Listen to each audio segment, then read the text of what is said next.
시간을 내셔서 참석해 주신 우리 모든 우리 선생님들 그리고 우리 부모님들에게 진심으로 감사를 드립니다.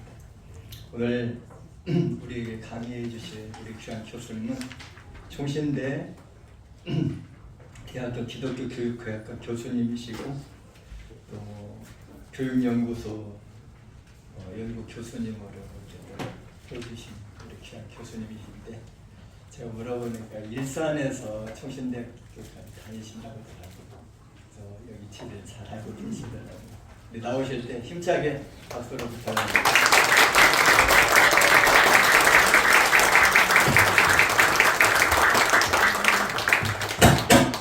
예, 여러분 반갑습니다. 집이 일산이어서 저는 저쪽 주염역 있는 쪽에 살고 있습니다. 제 유학 가기 전에도 일산에 좀 있었고요. 그다음에 유학 다녀와서 잠깐 울산에 살다가 생각해보니까 산에 좀 있네요. 일산에. 다시 일산으로 처갓집이 일산 쪽이어서 어쩔 수 없는 것 같아요. 남자들은 자기 잘나는 것 같지만 대부분 안에 손 안에 있는 사람들이 다 남자인 것 같은데, 어쨌든 저도 일산에 오랫동안 좀 있었습니다. 그래서 왔다 갔다 뭐 이쪽으로 다니진 않지만 일산에 있다 보니까 또 여기 오늘 강의를 다니다 보면 뭐 대구도 다니고 부산도 다니고 그런데 일산에서 요청이 오면 좀 감사하죠. 잠을 좀 더 잘 수 있고 가까운 데 있어서 되게 고마운 마음입니다. 어쨌든 여러분 만나서 반갑고요. 세상에서 가장 어려운 일이 뭘까 생각해 보면 자녀를 양육하는 것 같아요. 그죠? 혹시 여기 분포가 어떤지, 나는 부모로서 참여했다. 한번 손 들어보세요. 좋습니다. 나는 교회학교 교사로서 참여했다. 나머지는 에라 모르겠다. 뭐 이것도 저것도 아닌 것 같고 그냥 몰아내서 오긴 왔는데 뭐 정체성을 잘 모르겠다. 대부분 부모인 것 같은데, 자녀를 키워보신 분들은 아시겠지만 세상에서 가장 어려운 게 저는 진짜 자녀를 양육하는 것 같아요. 그만큼 자녀를 양육하는 것이 어렵기도 하고 또 한편으로 보면 그만큼 보람되고 의미 있는 일이다. 가장 귀한 일은 그 가운데서 어려움이 없이 성취되는 일은 없는 것 같아요. 그러니까 어려우면 어려울수록, 힘들면 힘들수록 내가 지금 정말 보람되고 의미 있는 일을 하는구나 라고 생각을 하시면 되는 것 같아요. 그러니까 자녀 양육이 주로 그런 것 같습니다. 저는 아이가 셋 있습니다. 제가 외아들의 장손인데요. 아들을 낳아야 돼서 어머니께서 아들을 낳아야 돼서 셋을 낳았습니다. 첫째 딸을 낳았습니다. 기도했는데, 둘째 더 강력하게 기도했습니다. 딸을 낳았습니다. 마지막 셋째 이제는 빼박이죠. 그래서 셋째는 그래서 하나님께서 또 딸을 주셨습니다. 그래서 저는 딸만 셋입니다. 어머니가 기대를 살짝 하시긴 하셨는데 제가 외아들의 장손이거든요. 그러다 보니까 이제 옛날 분들은 그런 마음이 있잖아요. 그래서 아이를 셋 낳은 건 아니지만 그냥 저는 딸이 너무 좋아요. 전혀 상관없고, 다행히 국가가 법이 그런 법이 있더라고요. 다행인지 모르겠는데 이제는 엄마 성도 따라도 된다며요. 우리나라 그런 게 좋잖아요. 그죠? 남녀 간에 이제 차이도 많이 줄어들고. 어쨌든 딸이 셋인데 아이들 키우면서 목사님 잠깐 이제 요새 얘기했는데 진짜 어머니 역할이 참 중요하다. 엄마가 어떻게 아이들을 잘 양육하는가에 되게 중요한데, 자녀를 양육하는 게 정말 쉽지 않다라는 걸 굉장히 많이 느낍니다. 첫째를 낳고 나서 세계관이 바뀌더라고요. 이게 쉽지 않구나, 자녀 양육이. 세상을 바라보는 관점이 바뀌어요. 둘째를 낳으니까 인생관이 바뀌더라고요. 셋째를 낳으니까 우주관이 바뀌더라고요. 그리고 나서 제게 드는 생각이, 자녀를 양육하는데 기독교 교육, 교육 이론? 이거 다 필요 없다. 두 가지만 필요하다. 목소리와 힘이 중요하다. 이런 생각이 들 정도로, 제가 목사입니다. 그리고 기독교 교육을 전공한 사람인데도 아이들 양육하면서 성경의 원리대로 아이들을 양육한다는 게 얼마나 어려운지를 자녀를 직접 낳아서 길러보면서 느낀 내용입니다. 뭐 농담이지만 여러분 그런 얘기 혹시 들어보셨는지 모르겠는데 자녀 양육이 특히 청소년으로 갈수록 얼마나 어려운가를 이제 어떤 분이 얘기하는 걸 제가 들었어요. 이런 얘기를 하시더라고요. 어떤 교회에 목사님이 계신데 성도님이 초신자가 이제 오셨대요. 그래서 그분이 목사님 제가 이제 1년 전에 등록을 하고 목사님 시킨 대로 성경을 1년 동안 일독을 했습니다. 초신자니까 얼마나 열정 있게 하셨겠어요. 일독을 했습니다. 근데 제가 다 이해가 되는데 하나가 이해가 안 됩니다. 성경을 읽어보니까 목사님 뭐가 이해가 안 되냐 그랬더니 그 아브라함이 이삭을 바치는 얘기 있잖아요. 100세 때 얻은 아이들을 바치라고 하는 하나님도 이해가 안 되고 그 귀한 아들을 그렇다고 거기에 순종하는 아브라함도 이해가 안 된다. 나는 도저히 이해가 안 된다. 목사님 어떻게 생각을 해야 됩니까? 해석을 해야 됩니까? 그러니까 목사님이 물어보셨어요.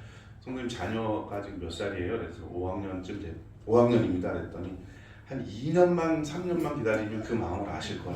번제로 드리고 싶고 화목제로 드리고 싶고 불태워 드리고 싶고. 아브라함 실제로 이삭을 바칠 때 이삭의 나이가 고 사춘기 때쯤 됐다고 합니다. 그러니까 우리가 이제 농담 반 진담반 정말 아브라함이 믿음으로만 바쳤을까? 이게 하나님께 불태워드리고 싶고 그런 마음이 여러분 왜 없겠습니까? 예, 그게 자녀를 양육하면서 정말 쉽지 않은데 다시 말씀드리지만 쉽지 않고 어려운 일이기 때문에 그 일이 정말 보람된 일이고 이 땅에 사는 날 동안 가장 우리가 보람되고 추구해야 될 신경을 가장 많이 써야 될 일이 바로 그 자녀를 믿음으로 양육하는 거다라는 생각이 저는 시간이 지날수록 점점 많이 들기 시작합니다. 그래서 여러분 오늘 저와 함께 이제 교회학교 교사도 계시고 제 강의를 받을 때 교사분들이 이제 좀 계신다 그래서 그렇게 준비할까 하다가 또 이제 부모님들도 오시고 그래서 오늘은 어차피 교회학교 교사들도 대부분 또 부모들이잖아요. 그래서 교회와 가정이 어떻게 하면 연합을 해서 우리의 다음 세대 아이들을 믿음으로 잘 가르칠 수 있을까 하는 여기에 좀 초점을 맞춰서 말씀을 드릴 텐데 앞부분에는 우리 부모가 중요한 이유, 다음 세대를 지도하는 오늘 세대가 중요한 이유 이 부분을 좀 말씀드리고요. 뒷부분에는 실천적으로 그러면 교회와 가정이 함께하기 위해서 교회가 해야 될 일은 뭐고 가정에서 부모가 해야 될 일은 뭐고 그래서 제가 받은 시간이 11시 40분까지인데요. 조금 만약에 일찍 마치면 여러분 자녀 양육과 관련돼서 질의응답을 좀 하고 질문도 좀 받고 그럴 테니까 여러분 혹시 강의 들으시다가 질문거리가 있으시면 적어 놓으셨다가 저한테 질문해 주시면 같이 나누도록 하겠습니다. 자, 여러분 오늘날 우리 오늘 세대를 하나님께서 부르신 이유가 무엇일까? 우리 말씀을 한번 읽어보면서 다음 세대를 향한 오늘 세대의 신앙교육적 책임이 뭘까? 먼저 말씀을 좀 살펴보겠습니다. 우리 한번 시편 78편 함께 읽어보겠습니다. 시작. 여호와께서 증거를 야곱에게 세우시며 법도를 이스라엘에게 정하시고 우리 조상들에게 명령하사 그들의 자손에게 알리라 하셨으니 이는 그들로 때 태어날 자손에게 이를 알게 하고 그들은 일어나 그들의 자손에게 이르러서 그들도 그들의 소망을 하나님께 드려 하나님께서 하신 일을 잊지 아니하고 오직 그의 계명을 지켜서 그들의 조상들 곧 완고하고 회복하여 그들의 마음이 정직하지 못하며 그 심령이 하나님께 충성하지 아니하는 세대와 같이 되지 아니하게 하려 하심이니라. 아멘. 여러분 다음 세대의 신앙교육을 집중하는데 어떻게 해야 될까를 이야기하기 전에 여러분 다음 세대 신앙교육을 잘하기 위해서는요 오늘 세대가 건강해야 됩니다. 이게 첫 번째입니다. 우리가 영적으로 건강하고 우리가 하나님 앞에 온전한 교회학교 교사, 온전한 부모로 서지 못한데 우리의 자녀들 혹은 내가 가르치는 아이들을 어떻게 건강하게 믿음으로 세울 수 있겠느냐 하는 거죠. 그러니까 여러분 가장 중요한 건 우리가 건강한 거예요, 영적으로. 그래서 여러분 오늘 본문에는 다루지는 않지만 신명기 6장에 보면 보통 우리가 쉐마 본문이라고 얘기하잖아요. 쉐마 이스라엘. 들으라 이스라엘 하시면서 쭉 너는 자녀를 뭐 이렇게 가르쳐라. 길을 갈 때든지 집에 있을 때든지 일어날 때든지 앉을 때든지 이게 뭐냐? 시간과 공간에 상관없이 자녀를 잘 가르쳐라 이 말씀인데 그런데 신명기 6장 앞부분에 보면 자녀를 잘 가르쳐라 말하기 전에 무슨 말씀을 하냐면 너는 먼저 내 하나님을 사랑하라. 여기서 말하는 너가 누구냐? 오늘 세대입니다. 네가 먼저 오늘 세대인 네가 여호와 하나님을 사랑하고 경외하고 하나님을 두려워하는 사람으로 온전한 신앙을 가진 사람으로 바르게 서 있어야 그리고 나서 자녀들에게 자녀가 길을 갈 때든 뭐 집안에 있을 때든 앉아 있을 때든 가르쳐라. 시간과 공간에 상관없이 자녀를 양육해라. 이게 되는 거지. 내가 오늘 세대가 건강하지 않은데 어떻게 다음 세대를 건강하게 하겠느냐. 쉐마 본문의 핵심은 앞부분을 먼저 보셔야 돼요. 자, 그렇게 오늘 세대가 건강한 사람이 어떤 신앙교육적 책임이 있느냐. 오늘 본문 시편 78편에 보면 크게 보면 한 4가지 정도의 이 본문의 내용을 요약하면 이렇습니다. 첫 번째, 우리가 해야 될 가장 중요한 책임은요, 우리의 자녀들로 하여금 소망이 하나님께 있음을 가르치는 겁니다. 여러분, 소망이 하나님께 있음을 여러분의 자녀들을 그렇게 가르치고 계십니까? 이 땅에 소망이 있는 것처럼 혹시 가르치고 있지는 않습니까? 100년도 못 살잖아요. 그러면서 이 땅에서 천년만년 살 것처럼 이 땅에서 잘 먹고 잘 사는 것, 어떻게 하면 좋은 대학에 들어가게 할까, 어떻게 하면 좋은 직장에 취직하게 할까, 어떻게 하면 소위 말하는 좋은 사람 만나서 시집장가 가게 하고 넓은 집에서 편안하게 먹고 살게 할까. 여러분, 여기에 우리가 관심 있잖아요. 그게 뭡니까? 중요하지만 이게 중요한 부분이긴 하지만 본질은 아니라는 거예요. 소망이 이 땅에 있음을 두고 사는 사람들은 항상 지금 말한 대로 어떻게 하면 좋은 대학, 좋은 직장, 좋은 사람, 넓은 평수, 여기에만 관심이 있는 거죠. 그러나 오늘 본문 말씀에 우리에게, 오늘 세대에게 주신 다음 세대 신앙교육의 가장 중요한 목적이 뭐냐? 우리를 세운 이유는 우리 자녀들로 하여금 소망이 하나님께 있음을 가르치라는 거예요. 여러분, 이 땅에서 잘 먹고 잘 살아야 되지만 저는 예수 믿는 사람들이 잘 됐으면 좋겠어요. 그러나 소망이 이 땅에 있는 아이들로 키우면 안 돼요. 영원한 천국이 있고 죽음 이후에 우리가 가야 돼. 하나님께서 우리를 위해 예배 놓으신 영원한 천국이 있고 그 나라를 향해서 이 땅에서 어떻게 믿음으로 살아갈 것인가. 여러분, 여기에 초점 맞춰서 아이들 가르쳐야 됩니다. 우리가 혹시 그렇게 못하고 있다면 생각을 바꾸셔야 돼요.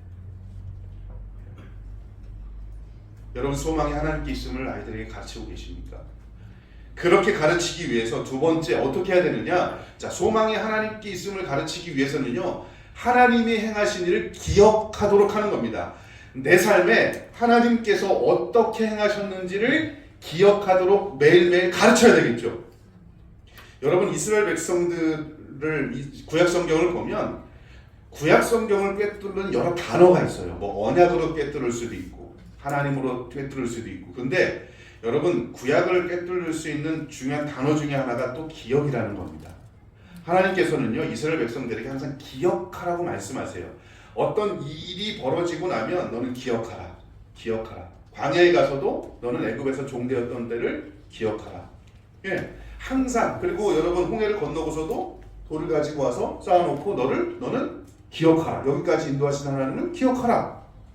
여러분, 기억하는 게 뭘까요? 하나님이 행하신 일을 기억해야 내 삶이 누구로부터 왔는지, 그리고 내 삶이 누구에게로 가야 되는지 가장 기본적인 삶의 이유와 목적에 대해서 알 수 있어요. 여러분, 자녀들에게 하나님께서 너 삶에서 하나님이 어떻게 역사하셨는지를 가르치고 계십니까? 그래서 자녀로 하여금 하나님이 내 삶의 주인임을 매 순간 기억하도록 여러분 그렇게 가르치고 계시느냐 하는 거예요. 이게 신앙교육의 목적이어야 합니다. 기억하도록 하는 거예요.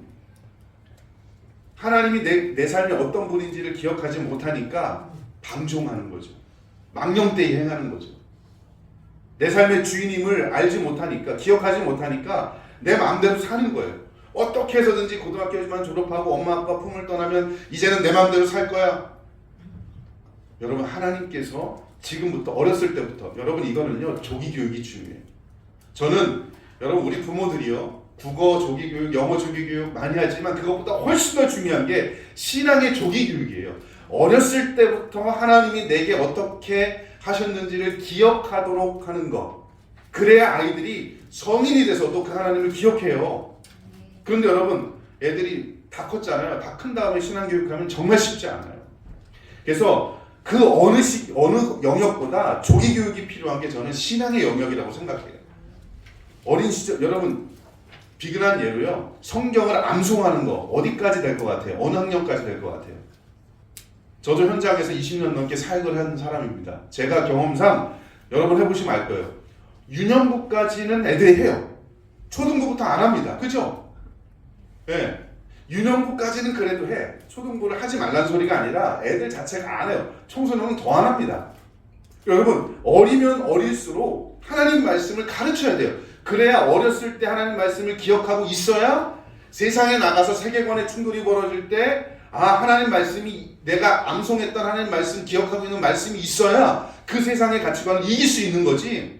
그러지 않으면 다 넘어가요. 그래서 여러분 조기 교육에 대한 신앙이 정말 중요하다는 거예요. 어리면 어릴수록 말씀 가르치십시오. 이 중에는 뭐 우리 혹시 권사님들도 계실지 몰라요. 난 자녀들 다 키웠는데 자녀 다 키우면 손주 또 생길 거 아닙니까? 네? 그 손주 내 자녀뿐만 아니라 내 손주라도 정말 조기 교육 시켜야 되겠다. 우리 청년들 한번 청년들 손 들어보세요. 예. 마음만 청년 말고 진짜 청년. 진짜 청년 맞아? 내가 노안인가? 마음만 청년 같은데. 몇 살이야?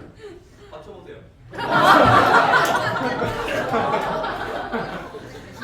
싫어. 맞춰보세요라고 말하는 거 보니까 군대는 갔다 왔나?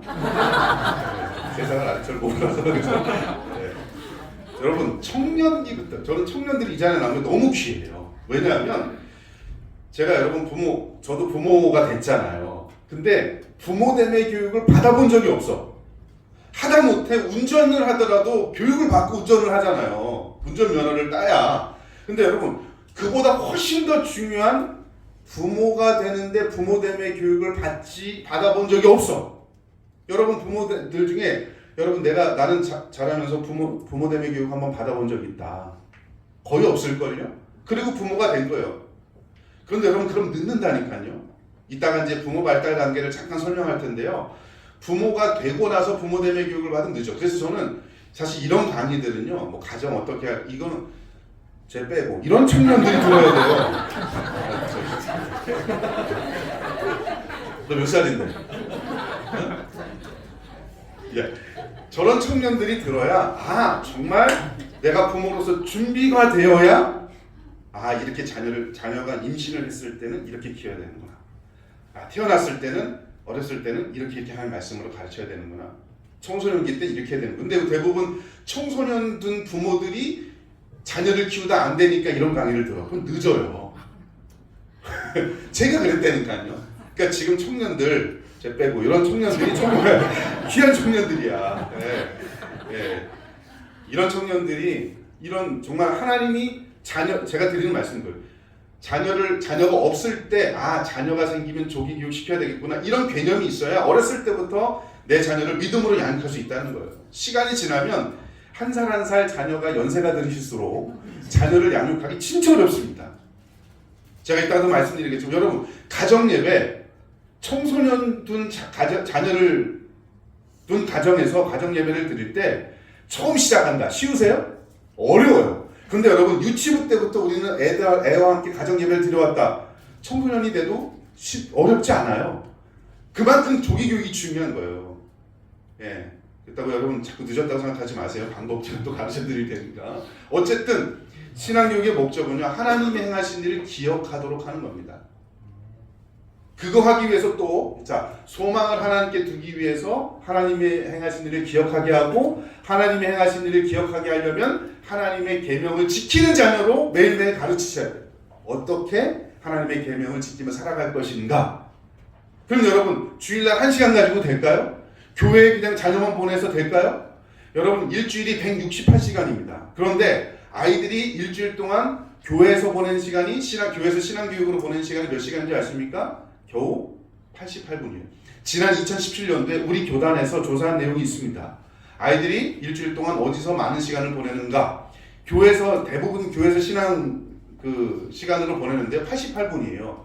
설교, 예배 합쳐서 66분. 선생님하고 보내는 성경 공부 22분, 23분. 합쳐서 88분이에요. 2분 플러스 한 90분이겠죠. 1시간 반.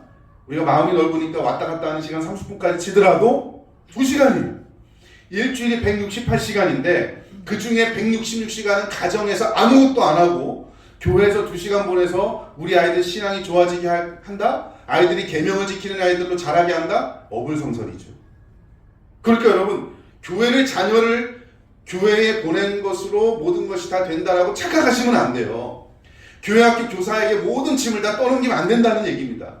부모인 내가 166시간을 어떻게 자녀를 위해서 신앙교육을 할 것이고 이 자녀가 하나님 말씀으로 굳건히 믿고 살아갈 수 있도록 내가 애쓰고 수고할 것인가, 그래서 하나님의 계명을 지키는 자녀로 만들 것인가, 이 고민을 가정에서 부모들이 해야 됩니다. 여러분 하고 계시네 이거죠. 대부분 보면 그냥 교회 보내놓으면 다 되겠지라고 착각한 거, 잘못됐다는 거 제가 이따가 주일학교 역사를 설명하면서 간단하게 한번 다시 말씀드리겠습니다.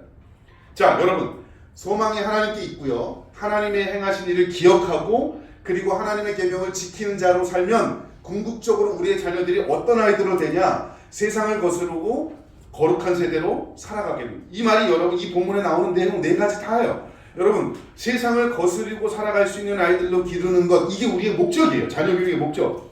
세상이 다 예스라고 해도 우리는 노라고, 예수 믿는 사람들은 노라고 말할 수 있어야 돼요. 반대로 세상이 다 노라고 해도 아니요, 여기에 진리가 있습니다. 예수입니다. 예수가 길이요 진리요 생명입니다. 세상이다, 진리가 없다, 나는 무신론이다, 불가지론이다, 진리는 우리가 모르겠다 라고 노라고 이야기해도 우리 아이들은 아니요, 주님 안에 진리가 있습니다, 길이 있습니다, 생명이 있습니다, 예스라고 말할 수 있는 아이들로, 담대하게 말할 수 있는 아이들로 키워야 됩니다. 세상이다 예스라고 얘기해도 동성애가 맞습니다, 이단 뭐 이거 뭐 상관없습니다, 다 맞아요, 진화론 다 맞아요, 다 예스라고 해도 아니요, 그건 틀립니다. 노! 그 길로 가면 안 됩니다. 넓은 길 잘못된 길입니다. 노라고 이야기할 수 있는 영적인 근육을 잘 갖춰진 아이들로 키워야 됩니다. 이게 신앙교육의 목적이에요. 누가 해야 될 일이라고요? 부모가 해야 될 일. 166시간 부모가 하고 2시간 교회가 하는 일이에요. 여러분, 교회에 애들 보냈다고 해서 다 된다고 착각하시면 안 돼요. 그래서 여러분, 과거에는요, 교회학교 교사들만 어떻게 할까 이런 세미나도 많이 하고, 물론 제 전공이, 저는 교수방 먹는 전공입니다.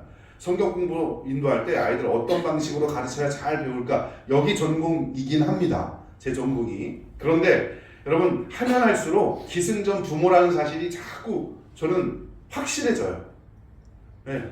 교회에서 아무리 잘 가르쳐도요, 가정에서 이 잘 배운 내용을 가정이 뒷받침해주지 않으면 166시간 살아나가는데 다 잊어먹고 세속화되는 거예요.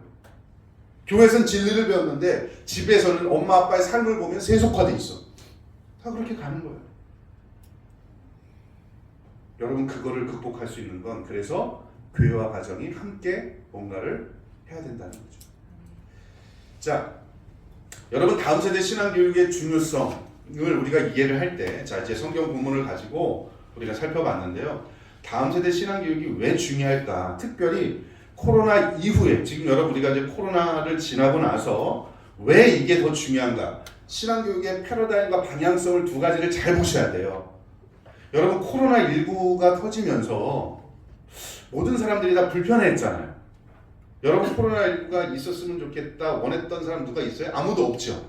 근데 벌어졌어요. 여러분, 코로나19도 하나님의 주권과 섭리 가운데 일어난 일이라고 믿으세요?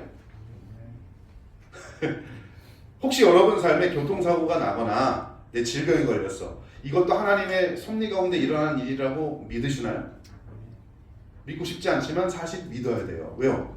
모든 일이, 여러분, 모든 일이 하나님의 주권과 섭리 가운데 일어난다라고 믿는 게 개혁주의 신앙을 가진 사람들의 신앙의 모습입니다. 여기서 말하는 모든 일은 내 생각에 보기에 좋은 일, 잘 되고 잘 먹고 잘 사는 일만 하나님의 뜻대로 일어나는 게 아니고요, 내가 원하지 않지만 일어나는 일도 하나님의 주권과 섭리 가운데 일어나는 거예요. 믿음 있는 사람은 모든 일, 어떤 일이 일어나든, 좋든지 안 좋든지 일어나든 이걸 믿음의 눈으로 해석할 수 있어야 돼요. 이게 기독교 세계관입니다. 예. 여러분, 뭐 지난번에 쉐이커스 오셔서 교사들 들으셨잖아요. 기독교 세계관. 네. 들었다며요. 근데 아무도 모르시네. 뒤에 청년 왔었어 그때? 네. 들었어? 기억 안 나지? 이거 아닙니다. 그거 봐. 너 몇 살이야? 자, 모든 일을 믿음의 눈으로 보는 게 기독교 세계관인데 코로나19가 아무도 원하지 않았지만 벌어졌어요. 근데 이것도 하나님의 주권과 섭리 가운데 일어난 거예요. 그러면 믿음 있는 사람은 왜 일이 일어났을까? 이 가운데 하나님의 섭리는 뭘까를 보셔야 하는데, 자, 코로나19가 터지고 나서 모든 영역의 사회적 거리두기라는 게 됐습니다. 그죠? 그래서 교회와 거리두기, 목사님과 거리두기, 교회학교 선생님과 거리두기, 학교와 거리두기, 친구와 거리두기, 하여튼 모든 영역의 사회적 거리두기가 됐는데 딱 유독 두 군데만 거리 좁히기가 됐습니다. 그게 어디냐? 부모와 거리 좁히기, 미디어와 거리 좁히기입니다. 그쵸? 학교 못 가잖아요. 교회 못 가잖아요. 모든 걸 다 가정에서 해결해야 했습니다. 오프라인으로 면대면 못 하잖아요. 그러면서 모든 걸 다 온라인, 미디어로 해야 했습니다. 그죠? 부모와 거리 좁히기, 미디어와 거리 좁히기. 그런데 아이러니하게 한국 교회가 다음 세대를 위해서 제일 준비가 안 된 두 가지를 꼽으라 그러면 부모가 자녀 신앙 교육하는 거, 미디어를 활용해서 다음 세대 신앙 교육하는 이 두 가지가 제일 준비가 안 됐어요. 그러면 믿음 있는 사람은, 영적인 눈이 있는 사람은 그걸 보셔야 돼요.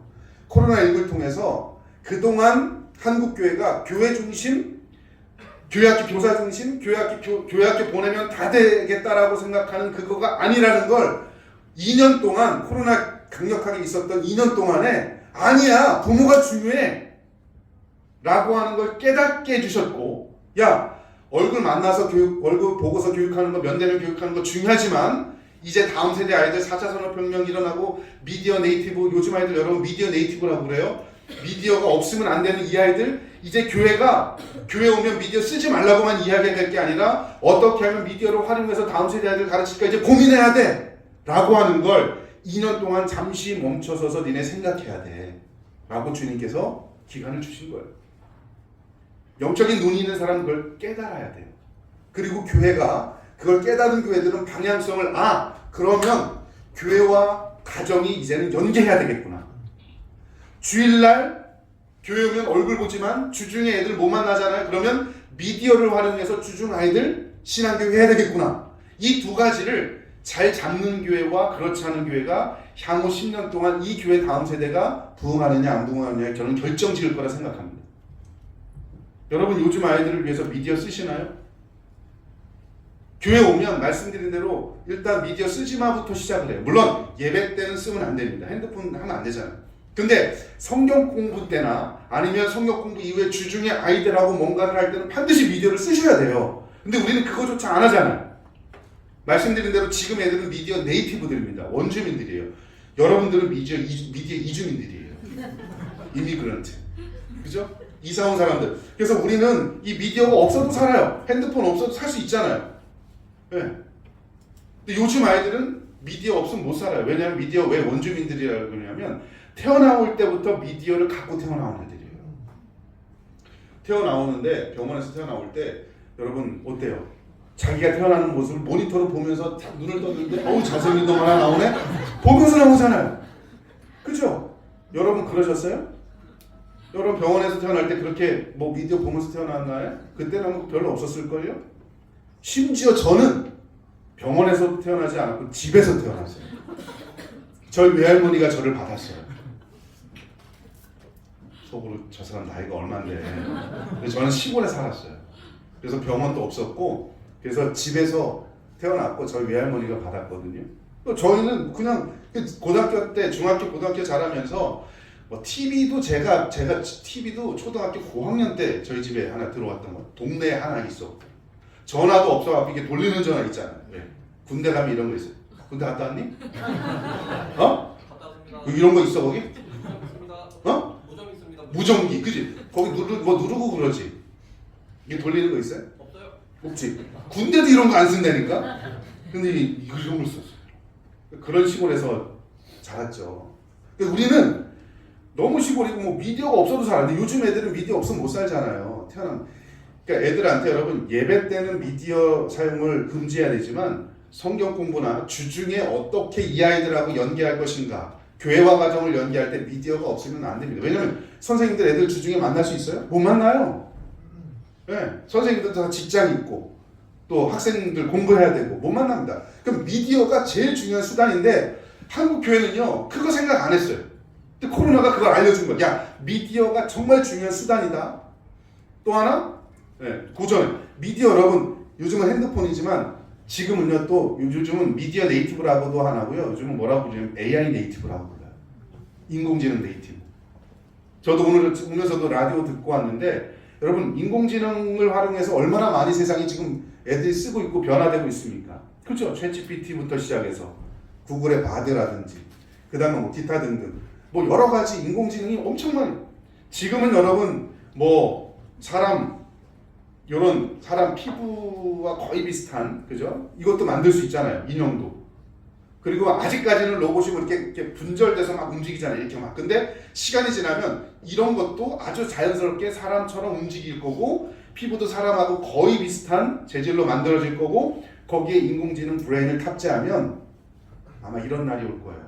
오늘 제가 여기 예은교회 강의 왔는데 오늘 좀 피곤해. 네, 피곤해. 오늘 내 인공지능 보내야지. 그래서 딱 봤는데 똑같아.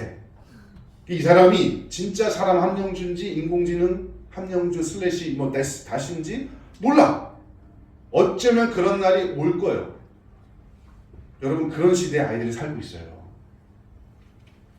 그럼 여러분 그걸 준비해야 될 거 아닙니까? 우리 쓰지 말자 산으로 들어가자 수도원처럼 그렇게 할 게 아니라 이 아이들을 위해서 뭔가를 해야 돼요. 대응할 수 있는 거.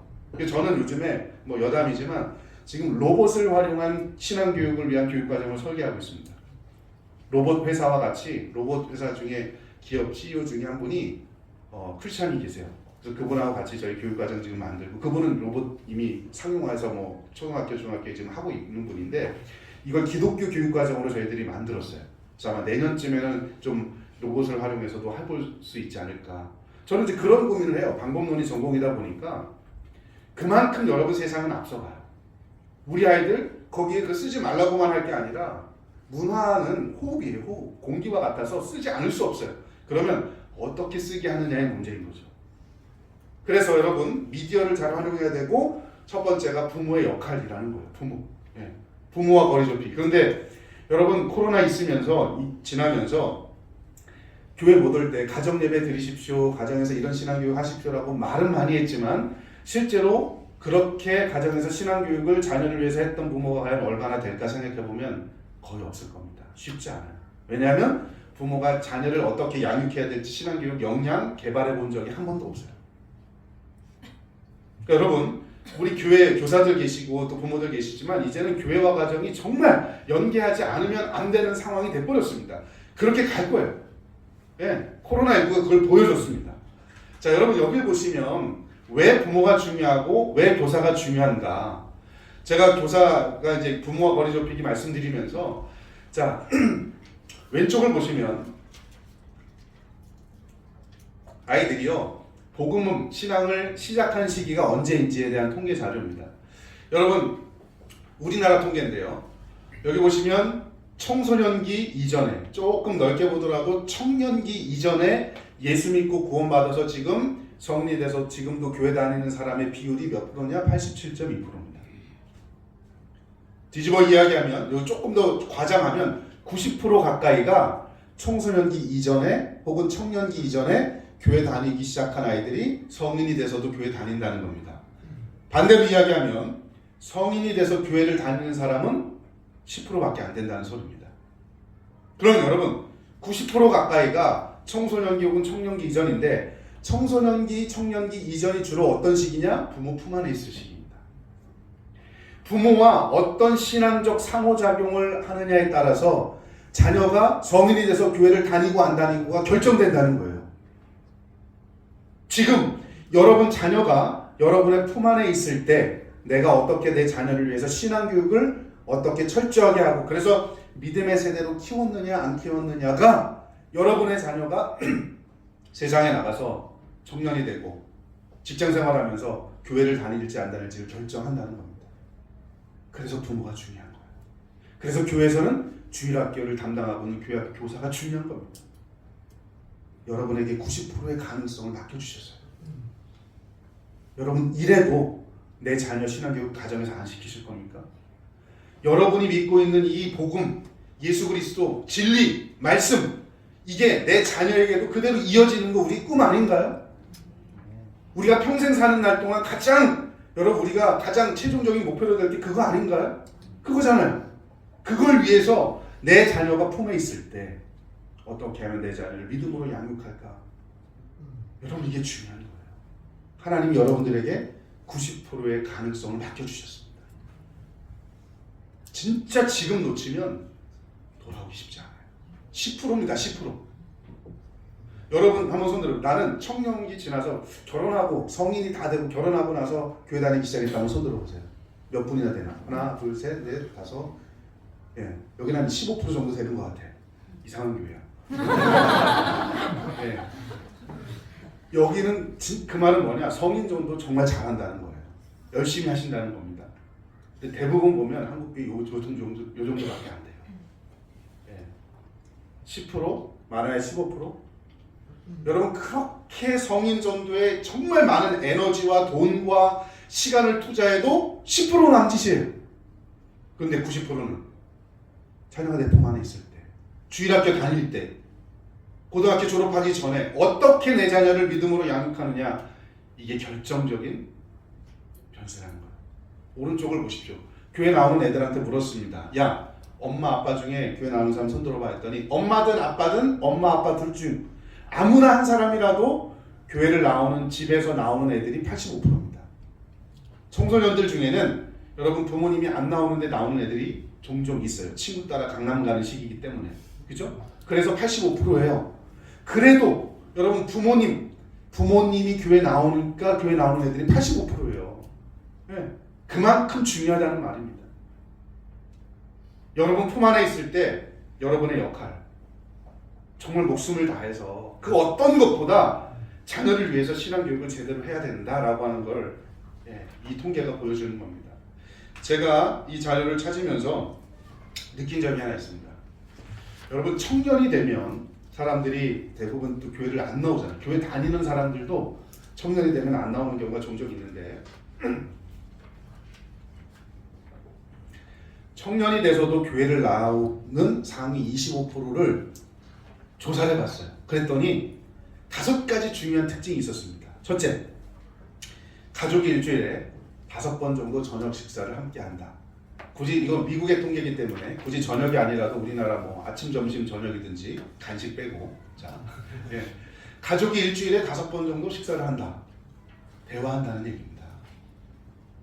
그런 집에서 자란 아이들 청년이 돼서도 믿음을 포기하지 않았답니다. 두 번째, 가족이 함께 사역의 현장에서 섬기는 경험을 해봤던 아이들. 예를 들면 뭐 부모님과 뭐 봉사활동을 한다든지 뭐 쓰레기를 함께 줍는다든지 사회적인 뭔가를 한번 해봤던 아이들. 청년이 돼서도 신앙을 떠나지 않았답니다. 세 번째, 주중에 가정에서 가정예배든 뭐든 간에 하여튼 신앙적인 활동을 하면서 자란 아이들. 성인이 돼서 청년이 돼서 신앙을 떠나지 않았답니다. 네 번째, 자녀가 사역의 현장에서 책임을 맡아본 경험이 있었던 아이들. 예를 들어 교회에서 청소년부 때 찬양팀을 한다든지 뭐 부장을 한다든지 회장을 해본다든지 뭐 이런 거 있잖아요. 교회에서 책임을 맡아본 경험이 있었던 아이들, 성인이 돼서도 신앙을 떠나지 않는답니다. 다섯 번째, 부모 이외에 한 명 이상의 신뢰하는 멘토가 있었던 사람들. 예를 들어 그 사람이 목사님일 수 있고 전도사일 수 있고 교회 학교 선생님일 수 있고 아니면 교회에 드물지만 어떤 권사님, 장로님일 수도 있고. 예. 애들이 뭐 접촉은 잘 안 하잖아요. 권사님이나 장로님. 어쨌든 간에 교회에 뭐 엄마 아빠 이외에 한 명 이상의 신뢰하는 멘토가 자라면서 있었던 아이들은 청년이 돼서도 신앙을 떠나지 않았답니다. 여러분 이 중에 앞에 있는 3가지가 부모 요인입니다. 뒤에 있는 2가지가 주일학교 교사 요인, 교회학교 교사 요인입니다. 뭡니까 여러분? 다음 세대 신앙에 결정적인 역할을 하는 2 대상이 누구라고요? 가정에서는 부모요, 교회에서는 주일학교 선생님이라는 거예요. 왜요? 이 시기가 아이들의 가치관이 형성되는 결정적인 시기이기 때문에 이 시기를 놓치면 여러분 다음 세대 정말 아까 얘기했죠. 90%예요. 10%의 가능성을 갖고 전도하는 거예요. 그만큼 여러분 중요하다는 겁니다. 자, 여러분 부모가 이 중에서 저는 이제 부모가 빨갛게 이제 제가 해놨잖아요. 부모가 정말 중요한데 부모 중에 여러분 누가 중요할까? 제가 아까 못 말하고 그랬죠. 자, 여러분 부모 중에 아빠가 진짜 중요합니다. 그 말은 엄마가 중요하지 않아서가 아니라 수학적으로 이야기하면 엄마는 상수, 아빠는 변수. 누구만 잘하면 된다? 아빠. 여기도 봐요. 지금 다 여자 80% 이상이 여자들이 와 있어. 잘하는 사람만 와 있어요. 진짜 이 자리에 와야 될 사람이 누구냐? 아빠들. 손 들어봐요. 아빠. 예. 예. 아빠들. 이분들은 대단하신 분이야. 진짜. 제가 여러분 저도 아빠지만 저 엄마 아니에요. 아빠지만 제 경험칙상 아빠가 신앙교육에 자녀 신앙교육에 신경 쓰는 가정은 게임 끝입니다. 네. 저 청년은 진짜 저런 청년하고 결혼을 해야 돼. 뭐 박수 칠 것까지는 없어. 저 나이가 몇인데 어린 놈 말이야. 진짜 청년 때 근데 여러분 진짜 저런 젊을 때부터 신앙생활을 잘하는 청년들이 남자 청년들 특히 별로 없어요. 네. 저도 딸만 셋이어서 진짜 고민이에요. 내가 너를 잘 모르긴 하지만 뭐 이 정도 띄워줬으면 이따 커피라도 한 잔. 자, 여러분 여기 보십시오. 이게요 미국 USC 대학에서 조사한대요. 그리고 오른쪽은 스위스 인구주택 총조사 자료 결과인데요. 여기 여러분 보시면 정말 엄마가 중요한데 아빠가 정말 중요한 이유. 자, 아버지와의 관계도가 높으냐 낮으냐에 따라서 자녀가 성인이 됐을 때 교회 종교적인 헌신도가 어떠냐가 결정이 됩니다. 근데 여기 엄마는 안 나오죠? 왜 안 나올까? 엄마는 그냥 상수니까. 엄마는 좋은 거야. 관계가 좋은데 자, 엄마랑 관계가 좋고 기본값이에요.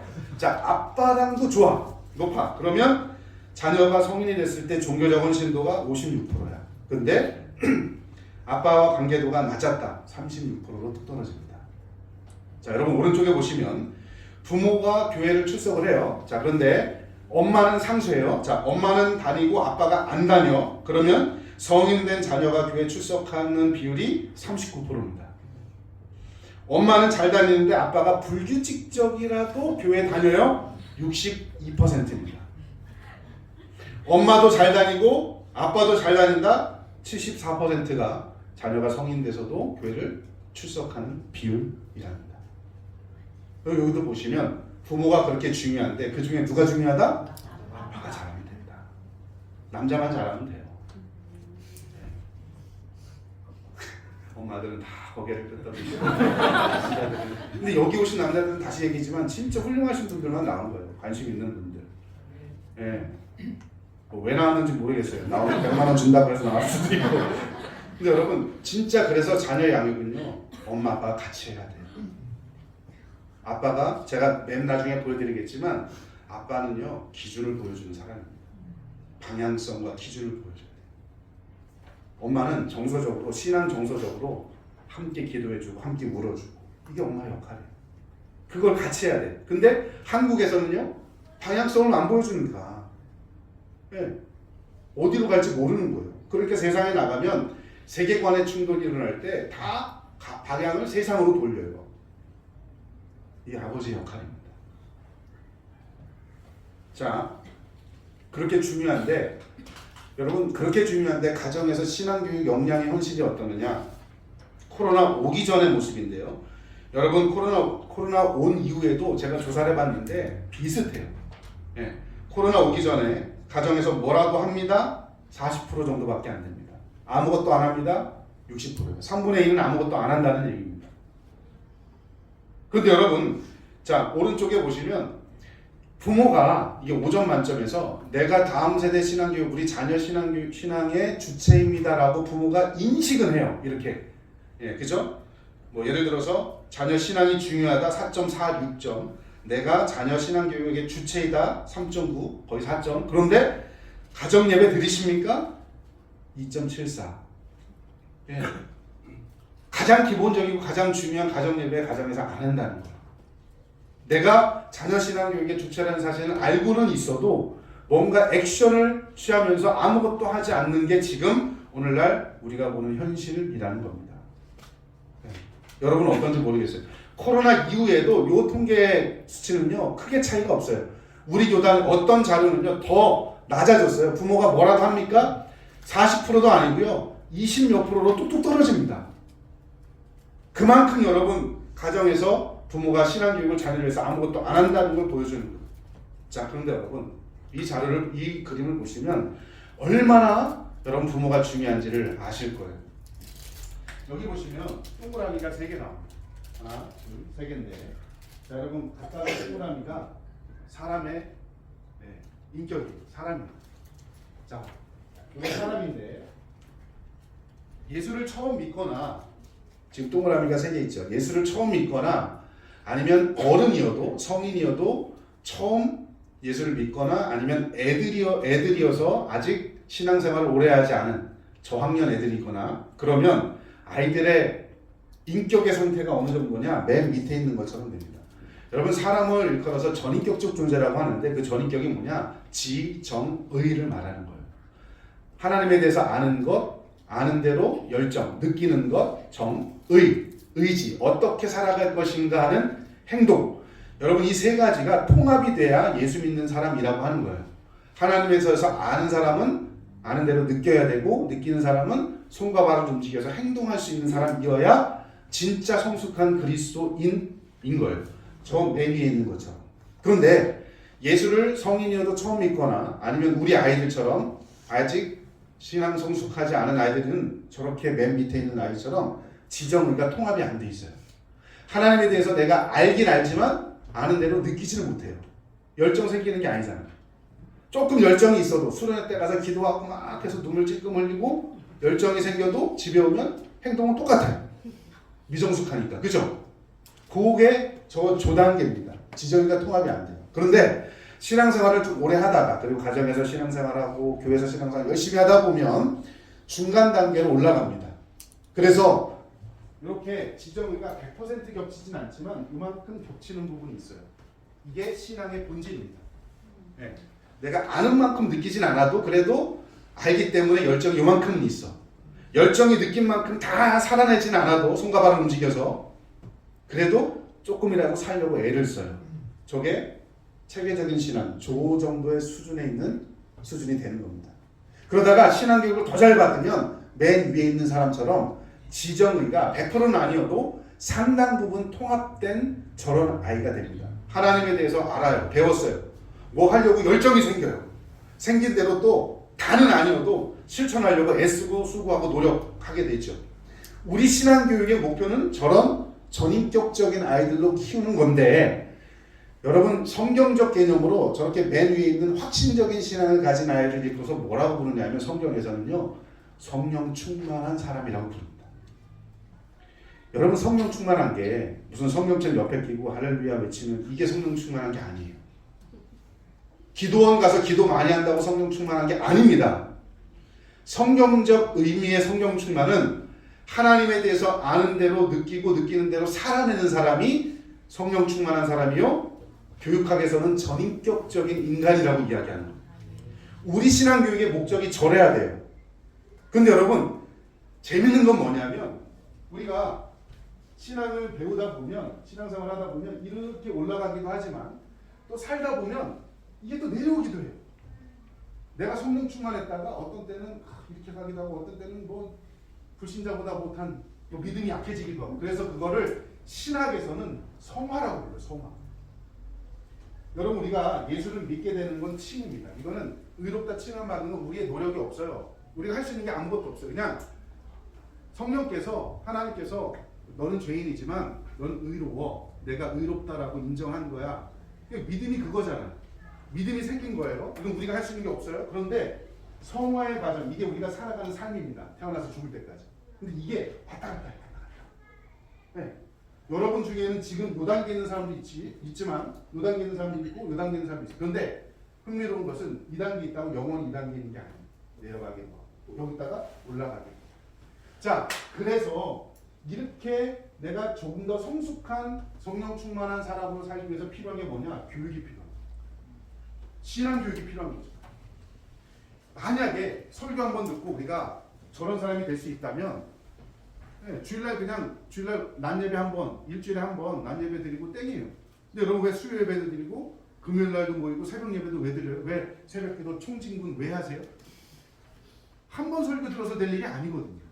이 땅에 사는 날 동안 계속 말씀을 통해서 배워야지 성숙한 사람을 향해 가. 그죠? 떨어지더라도 또 새벽 예배 참석하면서 올라가기도 하고. 네, 왔다 갔다 하는 거예요. 그래서 교육이 필요해요. 그런데 여러분 여기서 중요한 게 부모가 여러분 교회에서는 선생님이 이 과정에 책임지지만 가정에서는 누가 책임져요? 부모가 자녀 가르쳐야 돼요. 근데 여러분 교회 와서 배워놓고 나면 일주일 동안 아무것도 안 해요. 그러니까 또 떨어지는 거예요.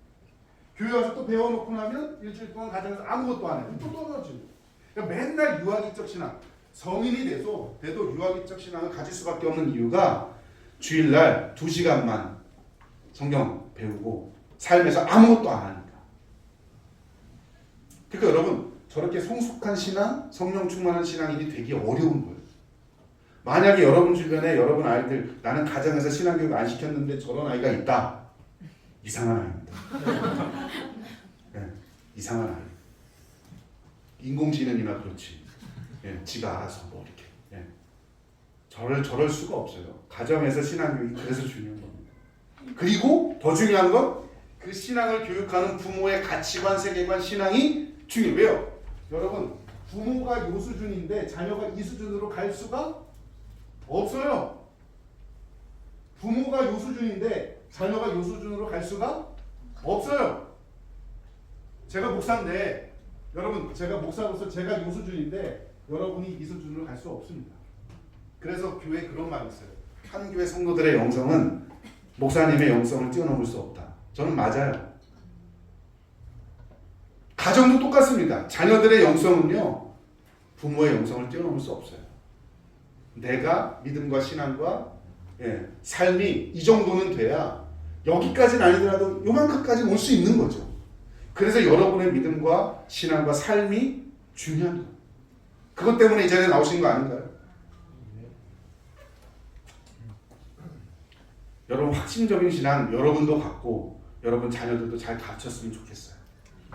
여러분 그런데 재밌는 게 뭐냐면 보수적인 신앙을 가질수록 저런 일을 잘할 수 있어요. 이게 2023년도 2월 달에 조사한 제가 자료를 살펴보다가 찾은 내용인데요. 여러분 여기 보시면 퓨 리서치, 미국에서 제일 큰 그 리서치 중에 하나입니다. 연구하는 데 중에 하나인데 종교를 가진 사람들에게 물어봤어요. 여러분이 갖고 있는 신앙이 여러분의 자녀들에게도 전수되었으면 좋겠습니까? 라고 물었더니 종교와 상관없이 뭐 기독교든 천주교든 불교든 이슬람교든 종교와 상관없이 내가 믿는 신앙을 내 자녀도 가졌으면 좋겠습니다 라고 응답한 비율은 35%였습니다. 그런데 그 중에 개신교인들한테 따로 물어봤어요. 그 통계를 따로 봤더니 제가 믿는 신앙 우리 아이들도 믿었으면 좋겠습니다. 개신교 55%로 대답했어요. 그 중에 개신교 안에는 여러 종류가 있는데 백인 복음주의자들 이 부분들이 대부분 누구냐? 대부분 보수적인 사람들이에요. 우리나라로 치자면은 우리 교단 같은 그런 사람들이겠죠. 백인 복음주의자들에게 물었더니 우리 자녀도 나와 같은 신앙 기독교를 믿었으면 좋겠습니다. 70%라고 대답했어요. 그러니까 여러분 점점점 기독교 보수적인 신앙으로 갈수록 내가 믿는 신앙이 내 자녀들에게도 전수됐으면 좋겠습니다라고 그런 통계가 보여주는 거예요. 우리나라는 그런 자료가 없지만 여러분 한국인은요 아마도 저보다 훨씬 더 높을 거예요. 그렇죠? 여러분들 중에 내 자녀는 나하고 다른 신앙 이슬람 가졌으면 좋겠습니다. 있으세요? 없을 거예요. 거의 100%일 겁니다 우리는. 그죠? 그런데 여러분 그렇게 기대하는 만큼 중요한 게 이겁니다. 기대할 수 있어요? 그렇게 기대하는 만큼 내 자녀를 위해서 얼마나 신앙교육하고 있는가 하는 부분이죠.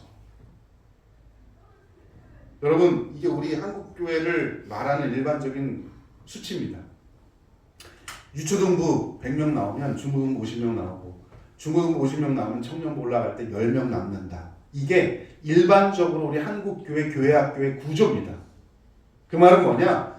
유초등부에서 청년부로 올라가면 한 20년 걸리잖아요. 청년부쯤 되면 10%밖에 안 남는다는 얘기예요. 근데 여러분, 다시 말씀드리지만 유초등부에서 청년이 될 때까지 가장 많은 상호작용을 하는 사람이 누구라고요? 부모예요.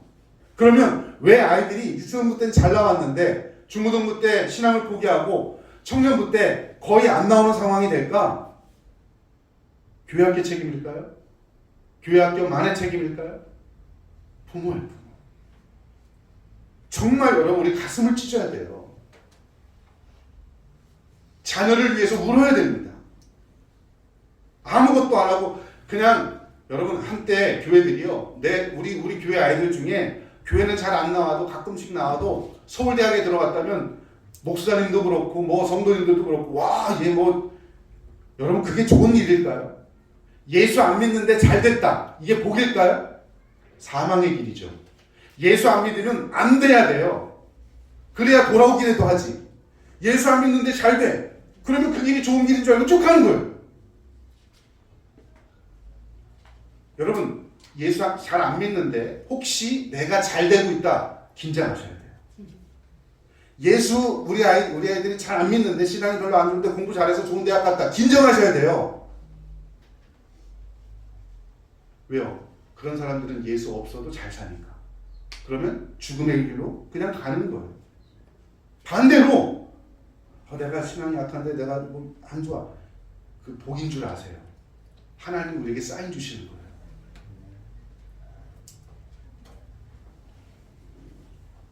여러분, 왜 우리가 주일학교를 보내면 다 되는 줄 착각했느냐? 바로 이 사건 때문에 그래요. 여러분, 영국에 1700년대 중반, 곧 1700년대 산업혁명이 일어났거든요. 영국에서. 근데 산업혁명이 일어날 당시에 영국은 농경사회였습니다. 그러니까 농경사회의 핵심은 뭐냐? 노동력인데, 그 노동력이 한 집안에 할아버지, 아버지, 손주가 함께 살았어요. 다 같이. 그러니까 뭐 잠도 같이 자고, 한 집에서 일하러 갈 때도, 그죠, 농사지러 갈 때도 3대가 같이 가고, 주일날 교회 갈 때도 다 같이 갔어요. 그러니까 할아버지의 신앙이 가정 안에서 아버지에게, 아버지 신앙이 자녀에게 그대로 잘 전수된단 말이죠. 이게 그냥 당시에 영국의 일반적인 그냥 가정의 모습이었어요. 그런데 1700년대 산업혁명이 일어나면서 어떤 일이 벌어지냐? 공장이 들어서기 시작해요. 근데 그 공장에 취직하니까 농사를 질 때보다 돈을 많이 줘. 그러니까 사람들이 농사를 짓다가 다 공장으로 가요. 공장으로 가니까 공장 주변에 주택가가 생기죠. 도시가 생기기 시작합니다. 그래서 산업화, 도시화가 한 세트예요. 도시로 몰려가요. 네. 도시로 몰려가서 일을 하다 보니까 노동력이 부족해. 그러니까 애들이 방치가 되잖아요. 엄마 아빠가 다 예전에는 뭐 24시간 같이 있으면서 신앙생활도 하고 뭐 일도 했는데, 엄마 아빠가 따로 가 있고 애들은 방치가 되고, 심지어 노동력이 부족하니까 애들도 공장으로 끌려가요. 여러분, 당시에 애들이 했던, 산업혁명 당시에 애들이 공장에서 했던 주요한 일들 중에 하나가 뭐였느냐? 당시 여러분, 아이들 아동 사망률이 좀 높았는데요. 여러 가지 이유 중에 하나가 뭐였냐면, 여러분, 애들을 데려다가 그 작년에 나왔던 벌거벗은 세계사 한번 여러분 보세요. 거기 나오면 산업혁명에 대한 내용이 나오는데, 어떤 그림이 나오냐면, 애들은 여러분 공장에서 뭐 힘든 일 못 하잖아요. 그러니까 애들이 몸집이 작으니까 굴뚝 청소하는 청소부로 발 여기다가 애들 줄을 묶고 빗자루 하나를 손에 쥐어주고 거꾸로 매달아서 애들로 하여금 굴뚝 청소하게 하는 거예요. 그러니까 여러분, 그거 청소하다가 지식해서 죽는 애들이 생겨나는 거죠. 그 나중에 벌거벗은 세계사 한번 보세요. 산업혁명 당시에 어땠는지. 그러니까 여러분, 애들 사망률도 높아지죠. 부모들도 공장에 가죠. 애들은 방치되죠. 그러니까 여러분, 당시에 영국의 문맹률이 최고로 높았을 당시가 이 당시입니다. 학교에 안 보내요. 부모들이 다 공장 가고 그러니까 방치해 놓은 거예요. 방치해 놓은 아이들을 지켜보면서 레이스라는 사람이 1780년에 이 아이들을 데려다가, 너무 불쌍하니까 이 아이를 데려다가 주중에 읽기, 쓰기, 말하기, 산수 이런 거 있잖아요. 문맹률 높다 보니까 이런 걸 가르치다가 주일날 이 아이들을 데려다가 성경 공부를 하기 시작한 게 주일학교 운동이 시작된 계기예요. 그러니까 여러분 보세요. 주일학교 운동이라는 게 어떻게 하면 이 아이들 신앙교육을 더 잘 시킬까? 가정에서도 잘하는데 교회에서도 잘하면 더 좋겠네. 이래서 시작된 게 아니라 가정에서 신앙교육을 못하는 현실 속에서 교회라도 그러면 잘해보자.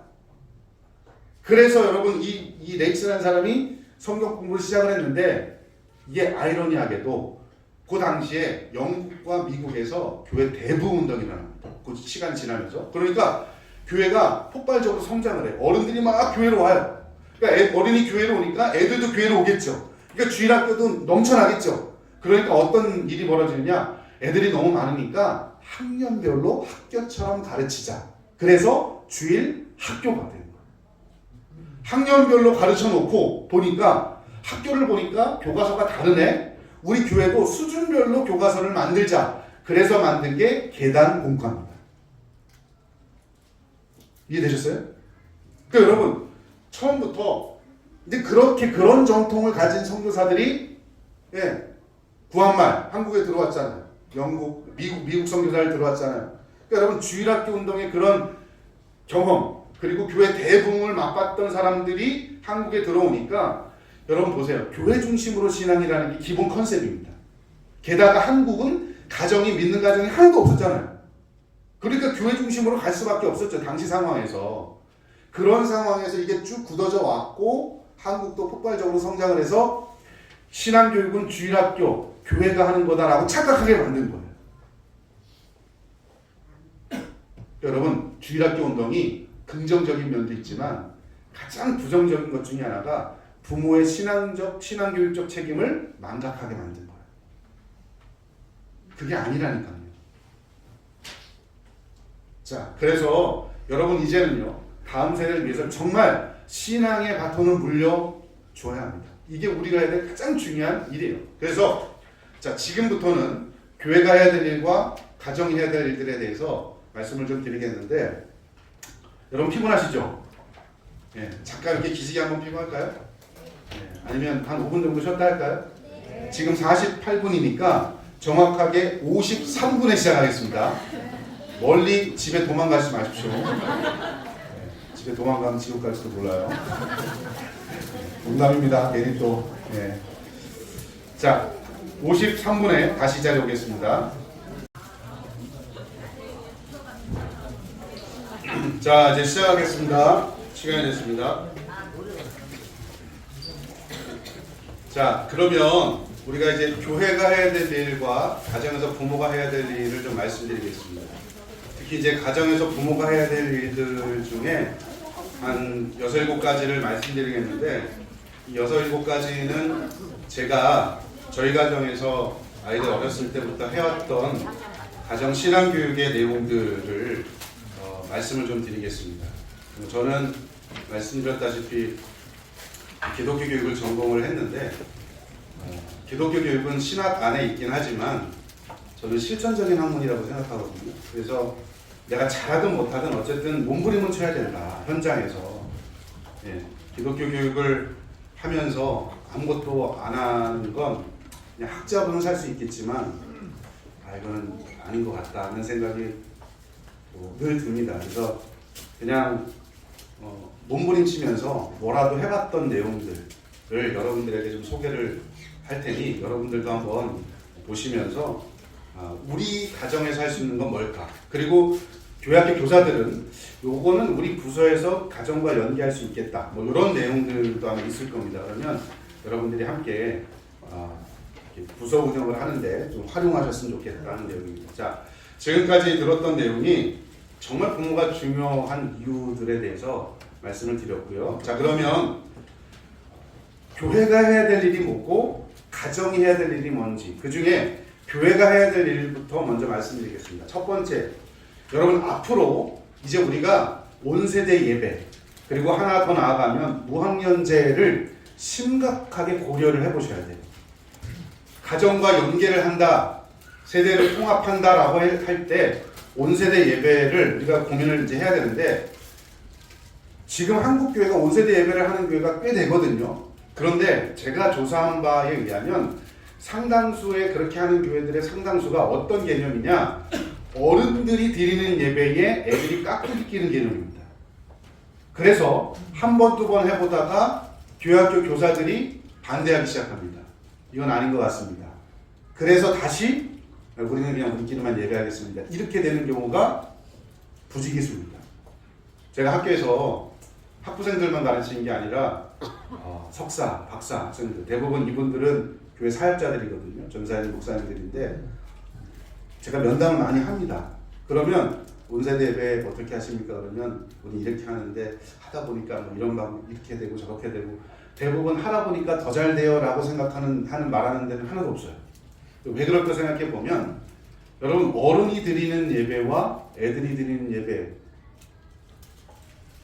여러분 여기 차이가 원래 있나요? 원래 있어야 돼요? 없어야 돼요? 없죠. 그죠? 애들도 하나님 앞에서는 하나의 예배 주체고 애들도 주체잖아요. 근데 우리 인식은 어른 예배는 대예배, 애들 예배는 교육부 예배. 안 좋게 이야기하면 애들 예배는 대예배인데 어른 예배는 대예배인데 애들 예배는 소예배야. 그죠?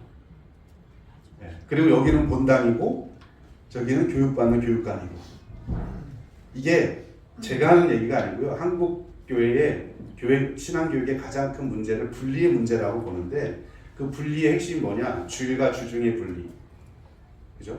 아는 것과 사는 것의 분리. 교회와 가정의 분리. 제자의 직분과 시민의 직분의 분리. 이 분리가 교육이 이걸 메꿔주지 않는 거예요. 그게 인식으로부터 나와요. 어른 예배는 대예배, 애들 예배는 소예배. 아니잖아요. 그죠? 자, 그래서 이제는 어차피 애들도 줄어들어요. 왜냐하면 이게 전도를 안 해서도 있지만 그냥 애를 안 낳아. 저희처럼 3명 낳는 이런 짐승 같은 집이 없어요. 네. 혹시 우리 집도 짐승이다. 짐승, 예, 동물원 있게 되네요. 네. 이런 집이 없어요. 결혼도 안 하고. 아까 그 청년 어디 갔어? 아, 버렸네? 예? 더 중요한 일 하나 같습니다. 연애하러 갔어요? 더 중요한 일. 그러니까 연애. 아니 안 합니다. 아, 직장 아니요. 섬김을 하고. 섬김. 네. 그렇구나. 자, 하여튼 뭐 나중에 따로 면담을 하든 예. 무슨 얘기를 하다 그랬지? 그렇지. 예. 애기 안 낳잖아요. 예, 애기도 안 낳는데 인구가 저절로 줄어요. 그러면 여러분 실제로 제가 소속이 강원도의 기관 목사인데요. 강원도회 중에 주일학교 없는 교회가 수두룩합니다. 사역자 두기 어려운 교회 수두룩합니다. 그럼 여러분 온세대 예배를 드리지 않을 수 없는 구조가 돼요. 어쩔 수 없어서 이 아이들과 함께 드리는 게 아니라 철학이 달라요. 온 가족이 함께 드리는 예배. 이제는 이 온세대 예배를 우리가 진짜 고민하셔야 되는데 같이 뭐 여러분 교회는 그래도 큰 교회예요. 매주 이렇게 하기 어려우면 시간을 정해놓고 제가 좀 이따가 이제 이렇게 유형도 이렇게 말씀드릴 테니까 이때 한번 보시고 어떻게 하든 좋은데 아이들이 왔을 때 정말 예배 주체로 느껴지도록 하는 예배를 구상을 하셔야 돼요. 자, 그럴 때 어떻게 구성을 하느냐? 온세대 예배와 무학년제와 가정 요거는 한 세트입니다. 지금 제가 이번에 이제 11월 호에 그 학술지 하나에 무학년제에 대해서 논문을 하나 썼습니다. 그저께 그 통과됐다고 연락이 와서 아마 11월 말에 나올 텐데요. 무학년제를 이제는 또 심각하게 고려를 하셔야 돼요. 한국교회가. 왜냐하면 애들이 없다 보니까 예전에는 주일학교 애들 많을 때는 한 학년에 한 반 운영할 수 있었잖아요. 지금 여러분 어떤지 모르겠지만 한 학년에 한 반 운영하기 어려운 교회들 꽤 많을 거예요. 그러면 어쩔 수 없으니까 애들 합치자 이게 아니라 이것도 무학년제도 철학이 있어요. 여러분 뭐냐면 신앙 문화입니다. 신앙이 전수되는 3가지 방식이 뭐냐? 신앙이 교수학습, 문화를 통해서 프락시스를 통해서 3가지로 전수되는데 그동안 한국교회는요 교수학습만 강조했어요. 학교처럼 선생님이 가르치고 애들 앉아있고 그게 아니라 신앙이 문화를 통해서 가르쳐진다. 함께 예배하면서 장로님이 기도하는 모습, 권사님 기도하는 모습 보면서 아 기도는 이렇게 하는 거구나. 이건 여러분 기도는 말로 가르치지 않아도 애들 성인 되면서 기도하잖아요. 이거는 보고 배우는 거예요. 부모 보고 배우고 장로님들 보고 배우고. 제가 학교에서 수업하기 전에 애들 기도시키거든요. 돌아가면서 한 주에는 너하고 그 다음 주 너하고. 근데 기도시켜보면 이 아이가 어느 교단에서 자랐는지 알아요. 순복음에서 자란 애들은 하나님 아버지 감사합니다 뜨고, 우리 교단에서 자란 애들은 창세기부터 요한계시록까지 말씀으로 가는 거예요. 여러분, 기도 그렇게 하는 거 애들이 배웠을까요? 어디서 듣고 배웠을까요? 아니에요. 엄마 아빠가 기도하는 모습, 선생님이 기도하는 모습, 교회의 장로님 권사님이 기도하는 모습, 이게 문화예요. 이게 훨씬 강력한 겁니다. 네, 우리는 교수학습만 말로 주일학교 애들 가르치면 된다고 생각하지만 그렇게 해서 남는 거 거의 없습니다. 제가 교수법 했잖아요. 그렇게 해서 남는 거 5%도 안 돼요. 귀로 들었을 때 남는 건 5%밖에 안 됩니다. 삶으로, 문화로 남는 게 여러분 그게 강력한 거예요. 그게 여러분 무학년제나 온세대 예배가 그런 강력한 장점이 있어요. 함께 예배 드리면서 우리 권사님들 하나님 앞에 기도하고 찬양하는 모습, 같이 예배 드리는 뜨겁게 예배하는 모습, 네, 그거 보면서 아 예배는 저렇게 하는 거구나. 중학생 애들, 짐승들 누워있잖아요. 이렇게 예배 때 여러분 다 누워있잖아요. 찬양 안 하잖아요. 예배 때 찬양하는 애들은 둘 중에 하나예요. 아직 사춘기가 안 왔거나 아빠가 목사님이거나. 얘네들 아니면 다 애들은 짐승들이란 말이야. 그런데 어른이 같이 막 열정적으로 찬양하면 그거 보면서 애들 배워요. 그래서 여러분 아이러니하게도 큰 교회보다 중형 이하의 교회에서 자란 애들이 훨씬 신앙이 좋아요. 왜냐? 큰 교회는 교수학습만 하거든요. 문화를 통해 전수되는 게 없어요. 물론 일반화시키긴 어렵지만 제가 경험칙상 그래요. 왜 그 작은 교회는 애가 또 섬겨. 프락시스 이게 그거예요. 실천. 사람이 없으니까 어렸을 때부터 주일학교 해. 지가 교사래. 저도 고등학생 때부터 주일학교 교사했거든요. 반사? 네? 반사 들어보셨죠? 반사 했어요. 뭐 빛을 반사 뭐 이게 아니잖아요. 제가 뭐 자격이 돼서 했겠어요? 아니요. 어렸을 때 그냥 사람이 없으니까 시골에서 그냥 하다 보니까 섬기다 보니까 성장하는 거야. 그거를 한국교회가 잃어버렸어요. 뭐만 남았느냐? 교수학습만 남았어요. 학교처럼. 그래서 여러분 온세대 예배 무학년제가 앞으로 그렇게 가면 애들 신앙이 통전적인 전인적인 신앙이 돼요. 그래서 여러분 온세대 예배를 통해서 함께 문화를 배우고 교수학습에서는요 무학년제가 예를 들어 1학년부터 6학년 함께 한 반으로 가는 거예요. 그럼 여러분 선생님만 가르치는 게 아니라 6학년 아이가 저학년을 돌보면서 가르칠 수 있어요. 그냥 하는 소리가 아니라 제가 몇 년 전에 충북 보은에 가서 교회가 그 주일학교가 없는 9개 교회인가 10개 교회가 연합해서 매주 돌아가면서 한 30명 정도가 모였어요. 그러니까 한 교회에 2~3명밖에 없는 거야. 10교회가 모여서 30명 됐으니까 한 교회에 2~3명 애들밖에 없는. 근데 그 2~3명이 요만한 애도 있고 유년부도 있고 초등부도 있고 중등부 고등부까지 다 있는 거예요. 그러니까 여러분 그 자리에 모였는데 제가 설교를 하는데 얼마나 힘들었겠어요. 그래서 제가 희한한 현상을 발견했는데 유치부 요만한 애가 예배 드리다가 막 지도해야 하고 막 울고 그러니까 고등학교 3학년짜리 애가 이를 안고 예배 드려. 야, 가능성 있다. 여러분 그러면서 애가 그 고3짜리 애가 무슨 생각을 할 거예요? 아, 내가 예배 잘 드려야지. 내가 본을 보여야지. 이 생각 당연히 들 거고 또 섬기고 봉사한다는 게 어떤 개념인지 걔는 예배를 드리면서 아는 거예요. 네, 무학년제의 특징이 그런 겁니다. 그러니까 여러분 그냥 뭐 어쩔 수 없으니까 우리가 섞어서 다 같이 드리지 이게 아니라 신앙이 문화를 통해서 전수될 수 있도록 하는 중요한 방법 중에 하나가 온세대 예배와 무학년제. 그리고 나서 가정에 가서 실천, 프락시스 하는 거예요. 여기까지만 하지 말고 배웠으면 가정에서 부모와 연계해서 오늘 우리 교회에서 이거 배웠으니 예를 들어 이웃사랑에 대해서 배웠으니 어머니 선생님의 역할이 거예요. 어머니 전화해서 이거 배웠으니까 이거 실천하기로 했으니까 가정에서 이거 하나 프로젝트 이거 실천할 수 있도록 도와주세요. 이게 교회와 가정이 연계하는 겁니다. 물이 없다고? 물을 달라고 그래가지고 제가 어려운 게 아니잖아요. 교회 가정 연계한다는 게 시스템이 그렇게도 만들 수 있는 거예요. 우리는 지금 어떻느냐? 일단 교회 오면서 엄마, 대예배, 애들, 교육관, 소예배, 그죠? 함께하는 게 아무것도 없어. 부모들이 보고 부모나 어른들을 통해서 보고 배우는 문화를 통해서 전수하는 게 아무것도 없고 교회학교도 마찬가지예요. 그죠? 학년별로 다 돼 있어서.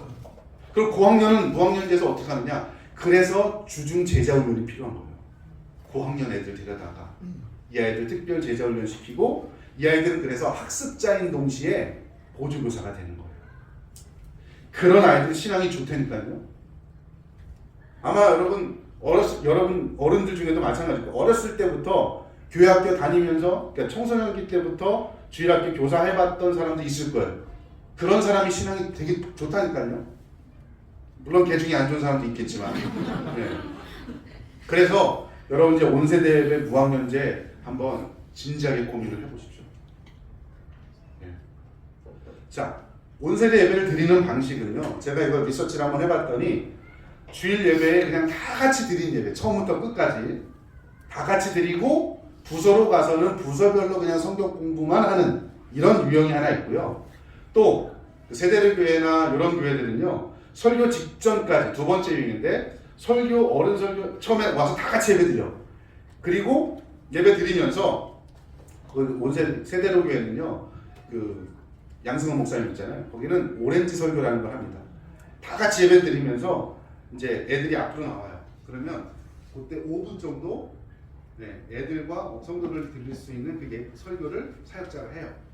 그리고 나서 이 아이들 설교 듣고 나서 이제 그 찬양할 때 이 아이들은 이제 밖으로 나가서 자기 부서로 갑니다. 거기서 이제 순서를 또 진행을 하죠.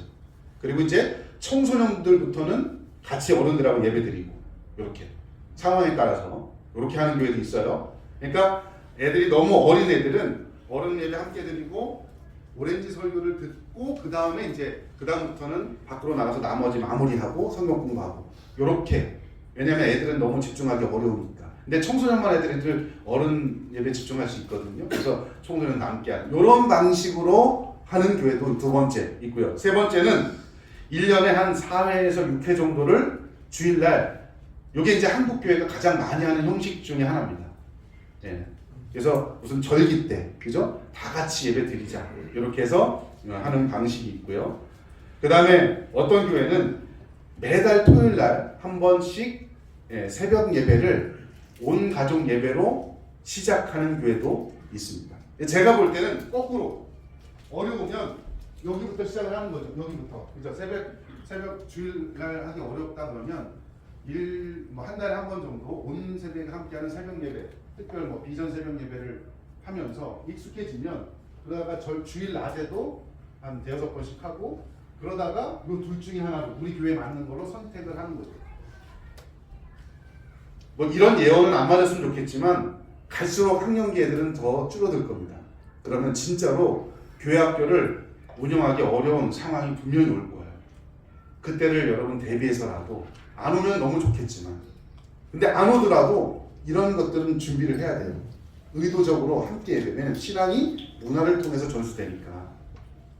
근데 여러분 그런 날이 오더라도 준비하고 있어야 돼요. 무학년제를 하게 되면 어떻게 구성하고 온세대회는 우리가 어떻게 예전적 차원도 고려를 하고 교육적 차원도 고려를 해서 정말 제대로 예배할 수 있도록 다 온세대가 이게 교회와 가정 연계하는 첫 번째고요. 두 번째는요.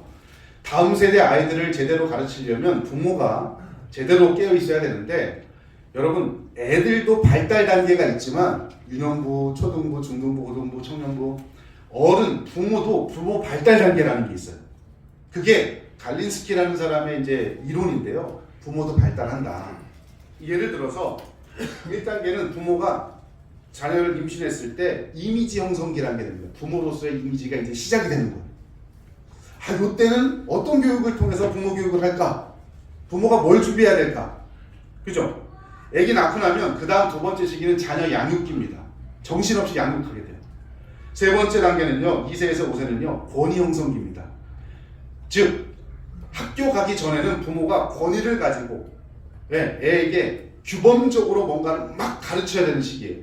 질서도 가르치고 한계도 가르치고 딱 권위를 가지고 이 시기가 학년기 이전의 시기입니다. 초등학생 시기는요. 설명하는 시기예요. 이때부터는 애하고 계속 설명을 해줘야 돼요. 부모가. 이렇게 이런 거고 이런 거. 그러니까 소위 말해서 막 윽박지르면서 엉르면서 뭐 할 수 있는 건 초등학교 들어가기 전까지예요. 그럼 들어요. 초등학교 들어가면 설명하는 시기, 애들이 청소년이 됐잖아요. 이 시기는요 상호 의존 시기입니다. 그러니까 여러분 상호 의존기의 핵심이 뭐냐? 수평적인 우정이에요. 자녀를 친구처럼 대해야 돼요. 그래서 필요한 게 이 시기에 의사소통, 대화 능력이 필요한 거예요. 부모에게는. 근데 여러분 대부분 보면 청소년기가 돼서 부모 자녀 간의 갈등이 극에 달하죠. 왜 그런지 아십니까? 자녀는 자기가 컸다고 생각해. 성인이라고 생각해. 근데 부모는 양육 방식은 여전히 권위훈계야. 그래서 두 세력이 충돌하는 거예요. 자녀는 나는 컸다고 생각하고 성인이라고 생각하고 부모는 여전히 나는 권위가 있다고 생각해서 막 그냥 막 집어넣는 거죠. 그죠? 아니에요. 이 시기에 자녀를 둔 부모는 의사소통, 대화를 통해서 설득하고 친구. 여러분 친구처럼 대화하시나요? 사춘기 자녀하고 친구처럼 하셔야 돼요. 그래야 갈등이 줄어들어요. 이 시기 아이들은 이 뇌의 인지 부조화 현상이 일어나요. 그러니까 감정을 조절하는 뇌와 인지, 생각하는 뇌가 달라요. 감정을 조절하는 뇌가 조금 늦게 발달해요. 그러니까 막 한단 말이죠. 네. 그러니까 부모가 좀 참아야 되기도 하고 합리적으로 설명도 하고 대화도 하고 기다려주는 것도 필요하고 근데 우리는 권위 통제를 가지고 여전히 그렇게 한단 말이에요. 그러니까 갈등이 일어나는 거예요. 뭐 여담이긴 하지만 혹시 청년들 중에 결혼을 할 거면 일찍 하셔야 돼요. 왜냐하면 결혼을 늦게 하면 아이의 사춘기와 엄마의 갱년기가 겹치면 그 집안은 끝장이 나요. 누가 끝장이 날까요? 아빠가 끝장이 나요. 엄마의 갱년기는 호르몬 문제고요. 아이의 사춘기는 뇌의 인지 부조화 현상 때문에 그런 거예요. 예, 애는 호르몬 문제가 아닙니다. 예. 그러니까 엄마는 호르몬 때문에 그죠? 여성 호르몬 갱년기 오잖아요. 그러니까 막 울그락불그락 하고 성격도 왔다 갔다 하고 막 애는 사춘기인데 이게 감정 표현이 안 되는 거예요. 그러니까 여러분 갈등이 일어나는 거예요. 그래서 결혼을 할 거면 그래서 애를 낳을 거면 일찍 결혼해서 일찍 낳는 게 좋아요. 예. 어쨌든 여러분 부모마다 그래서 키워드가 달라요. 키워드도 다 다르고 거기에 따라서 어떤 교육을 해야 될지도 달라요. 그래서 이제는 가능할지 모르겠지만 이건 이제 교회마다 상황이 달라요. 원리만 말씀드릴게요. 구역 편성을 하실 때 예전에는 지역 단위로 구역을 편성했어요. 그죠? 예, 무슨 성사동, 식사동 이런 쪽, 문천마을 뭐 이런 식으로. 지금은요 다음 세대와 함께하는 교회를 만들려면 이제는 이런 부모 발달 단계에 따른 교구 편성이 필요합니다. 예를 들어서 아주 쉽게는 이런 거예요. 유치부 자녀를 둔 부모들을 한 교구로 구역으로 묶어주는 거죠. 왜요? 그러면 기존의 구역 조직은요 어른들을 위한 신앙교육은 베스트입니다. 그런데 안타까운 건 그 구역 조직 안에는 자녀가 유치부에 있는 부모도 있고 청소년 이미 출가시킨 권사님도 함께 있어. 그러면 교육적인 관심사는 완전히 달라요. 그 안에서 다음 세대에 대한 논의 절대로 안 됩니다. 그런데 이렇게 교구 편성을 해주면, 구역 편성을 해놓으면 기존의 구역 조직이 하던 성인 자신을 위한 신앙교육 플러스 자녀, 비슷한 연령대 자녀를 넣기 때문에 이슈가 비슷해요. 그죠? 사춘기 말 안 듣는 진짜 때려 죽이고 싶어. 근데 나만 때려 죽이고 싶은 게 아니라 김 집사님도 때려 죽이고 싶대. 그러면 그게 위로가 돼. 그죠? 거기서 위로가 되는 거야. 여러분 간증할 때 간증 와서 우리 애는 이렇게 교육해서 뭐 하버드 갔습니다. 그러면 아멘 하고 그러지만 집에 돌아가면서 무슨 생각이 드세요? 아우 재수 없어 이러잖아요. 왜 그래요? 내 마음 공감 나는 우리 아이들은 아니거든. 공감이 안 되거든. 근데 여러분 같이 내가 아픈 부분을 저 집사님도 잘할 것 같은데 저분도 힘들어하네. 여긴 또 이런 문제가 있네. 알아보면 말 들어보면 다 문제 있어. 그게 위로가 돼요. 그러면서 기도도 하게 되고 같이 그럼 우리가 어떻게 했으면 좋겠는가 이게 되는 거죠. 그래서 구조적으로 이제는 여러분 교회가 할 수 있으면 이렇게 제일 모든 교구를 이렇게 나누는 게 중요한데 현실적으로 한국 교회가 이렇게 하기 쉽지 않아. 그러면 학령기에 둔 학령기만이라도 구역 편성을 그렇게 해줬으면 좋겠다. 그렇게 하면 좋은 점이 뭐냐? 엄마들을 위한 나눔식 소그룹이 가능해요. 그래서 엄마들 요거는 너무 부담스럽게 하지 마시고 커피 브레이크라고 해서 엄마들 일주일에 한 번씩 모여서 차 마시면서 기도도 하고 같이 뭐 잡담도 하시고 그러다가 자녀 거기에 이제 한 가지 우리 신앙이나 자녀 교육과 관련된 내용들을 가지고 같이 이야기도 하고 대화도 하는 거죠. 일주일에 한 번 정도. 일주일에 한 번이 어려우면 한 달에 한 2번 정도. 격주로 한 번씩이라도 이런 방식으로 엄마 소그룹을 하시는 게 좋습니다. 여러분 엄마들은 어차피 제가 보니까 제가 요즘 학교 안 가거든요. 퇴업을 했습니다.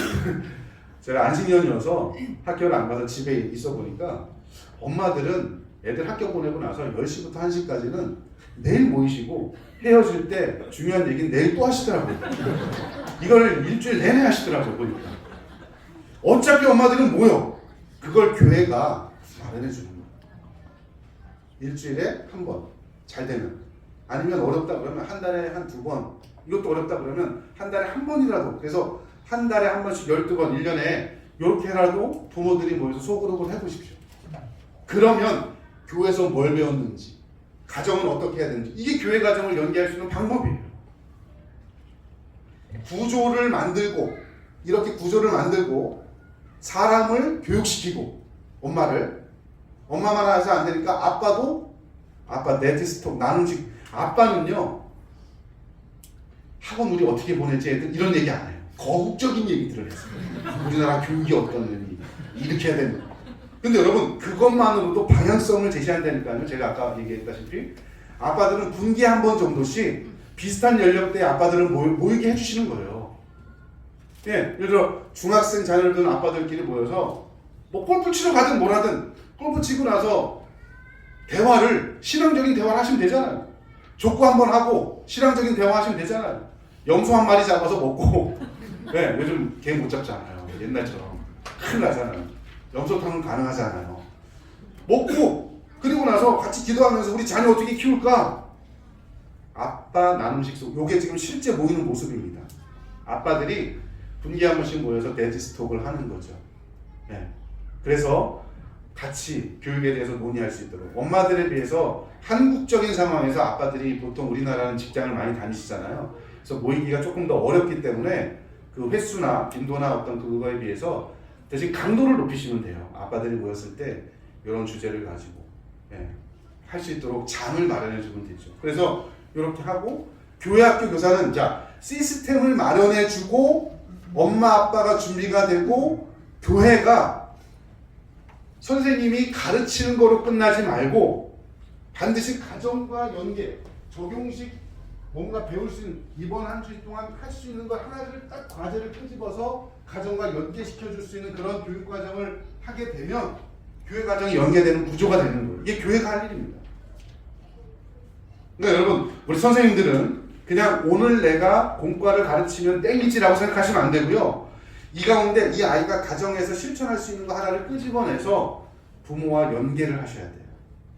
그걸 위해서 구조를 만든 거고 엄마 아빠가 훈련이 되고 선생님이 교육과정을 가정과 연계할 수 있는 거라 이런 구조로 가는 게 베스트입니다. 그리고 이렇게 할 수 있는 요게 제가 볼 때는 온 세대 예배를 요 3가지 신앙, 문화, 교수학습, 프라세스, 가정 이렇게 구조로 만들어주면 이게 베스트예요.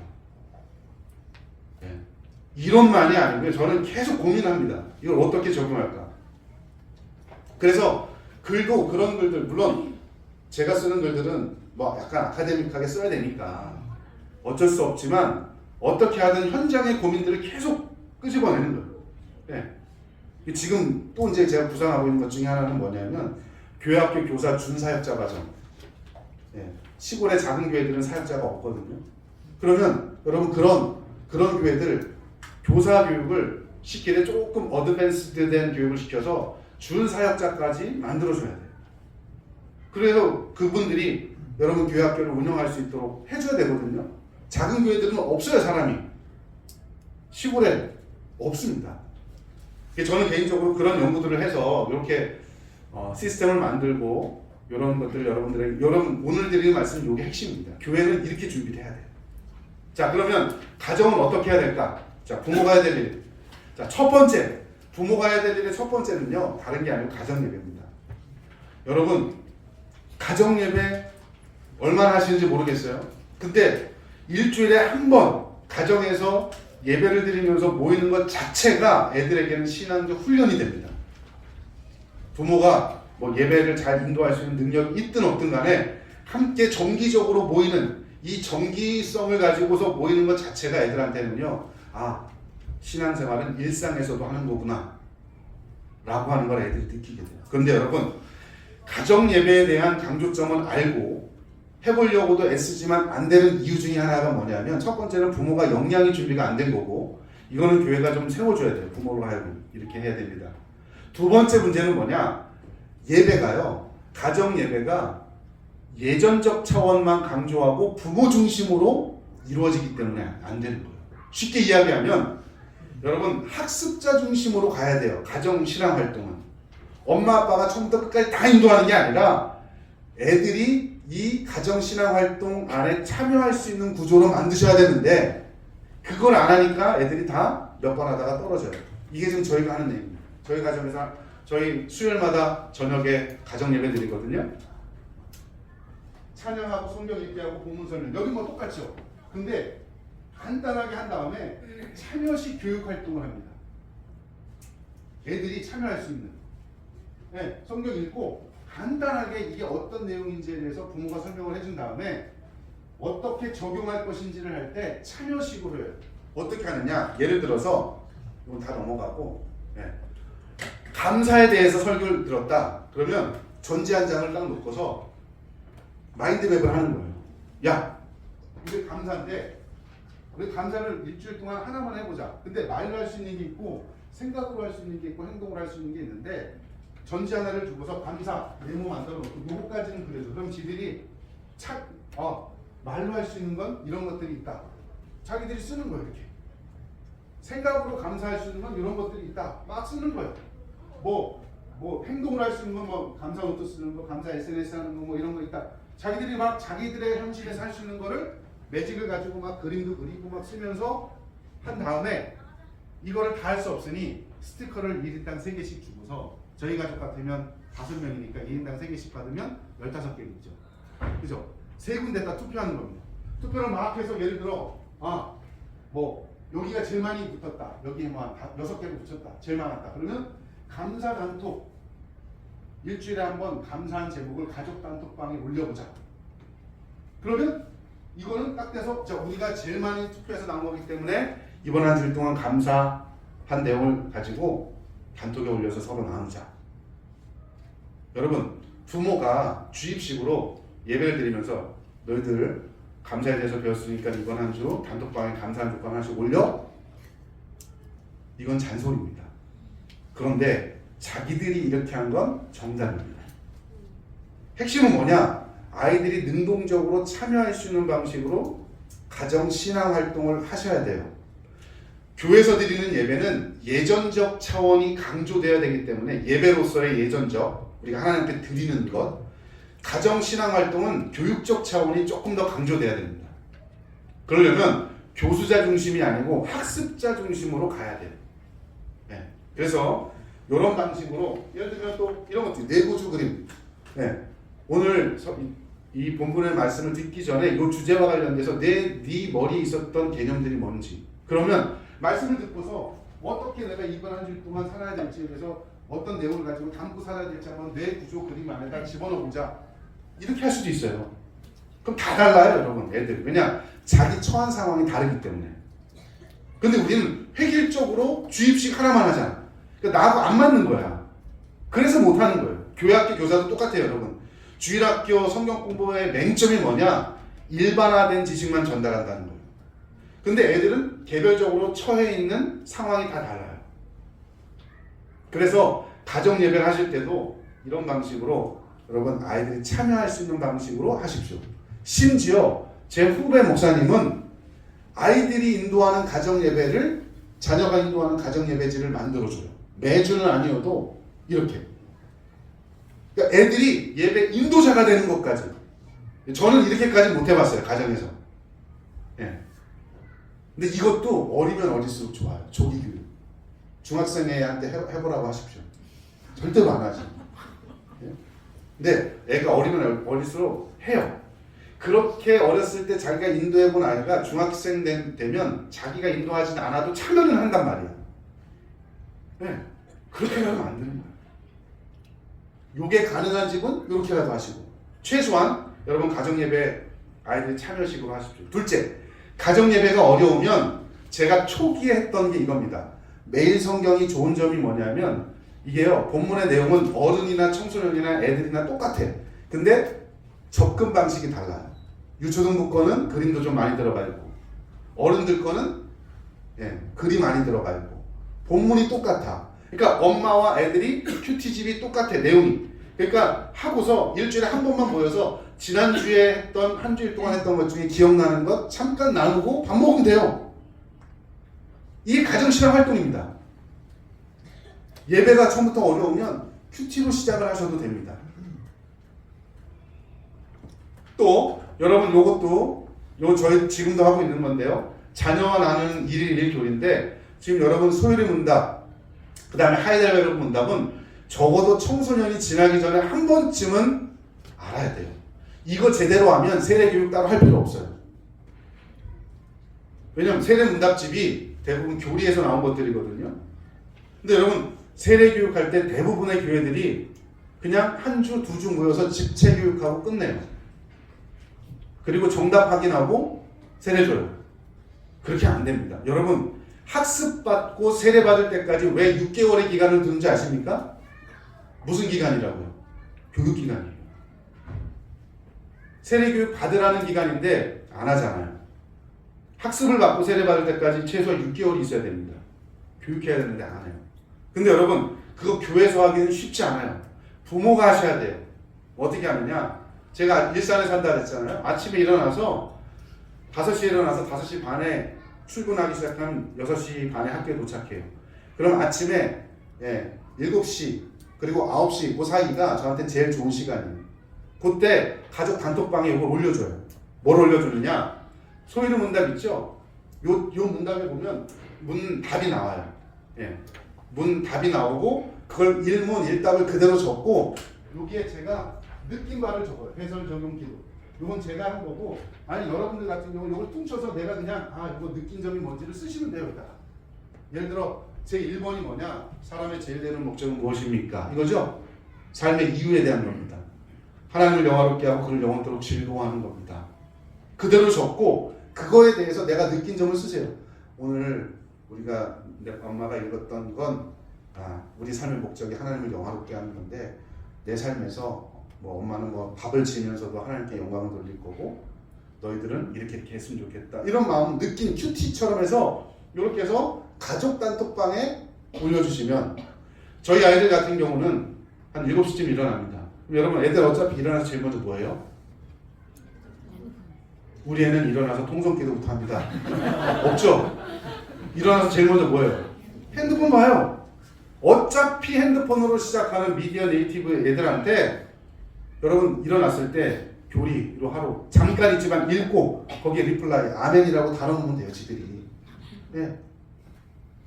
그러면 한 번이라도 묵상을 해도 하겠죠. 그죠? 이렇게 해서 저희는 소위르 문답 다 끝났고 하이델베르크 문답도 다 끝났습니다. 이제 교단에서 나온 그 세례 문답집, 요건 또 더 쉬운 거예요. 요거 가지고서 다시 시작을 할까 지금 하고 있는데, 제가 학교에 안 가니까 지금 스탑하고 있는데, 학교 가는 날은 매일 합니다. 이렇게. 여러분 아침에 일어나서 조금만 일어나 보시죠. 저는 이거 5분이면 끝나는데 여러분 시작하려면 한 15분, 20분 정도는 하셔야 되잖아요. 조금만 일찍 일어나서 정말 아이들 영혼을 생각하는 마음으로 단톡방에 하나 올려놓으십시오. 매일 어렵잖아요. 일주일에 2개만 하십시오. 날을 정해서 화요일하고 금요일은 한다. 이런 식으로. 그것도 어려우면 화요일은 엄마가, 금요일은 아빠가. 1번은 엄마가 했다 그러면 2번은 아빠가 하고 3번은 또 엄마가 하고 이런 식으로. 여러분 이렇게라도 해서 교리를 가르치셔야 돼요. 이단에 빠지는 이유가 성경은 조금 아는데 그걸 체계화 시켜놓은 교리를 모르니까 다 이단에 빠져요. 여러분 이단에 빠지는 사람들, 불신자들, 안 믿는 사람 이단에 안 가요. 가는 사람들의 대부분이 누구냐? 성경을 좀 안다는 사람들. 막 알고 있는데 이게 조합이 안 돼. 근데 이단의 교리 딱딱딱딱 맞아떨어져. 야 이게 맞구나. 그게 맞지 않다는 걸 말하는 게 교리예요. 교리. 그래서 교리를 배우셔야 돼요. 부모도 배워야 되고 애들도 해야 되고. 그 다음에 세계관. 제가 요거는 이제 기독교 세계관인데요. 여러분 성경은 스토리 중심이죠. 교리는 성경을 신학적으로 체계화 시켜놓은 거고, 기독교 세계관은 성경과 교리를 삶의 체계로 어떻게 살아갈까를 보여주는 안경, 이게 기독교 세계관입니다. 근데 우리 삶의 체계로서 어떻게 살아야 될지를 잘 몰라요. 예를 들어서 여러분 요건 이제 그 기독교 세계관 가령 이런 거죠. 정치를 기독교인으로서 어떻게 볼 것인가? 진로는 어떻게 볼 것인가? 그죠? 진로 어떻게 결정해야 될 것인가? 미디어는 어떻게 봐야 될 것인가? 뭐 이런 거. 그죠? 네. 의료는 또 어떻게 내가 봐야 될, 이런 것들에 대해서 우리는 고민하지 않아요. 그러니까 여러분 어떤 현상이 벌어지느냐? 성인이 돼서, 지금 여기 보시느냐고 막 잘 안 들어오시죠? 네. 안 나올 줄 알았는데 또 나오네요.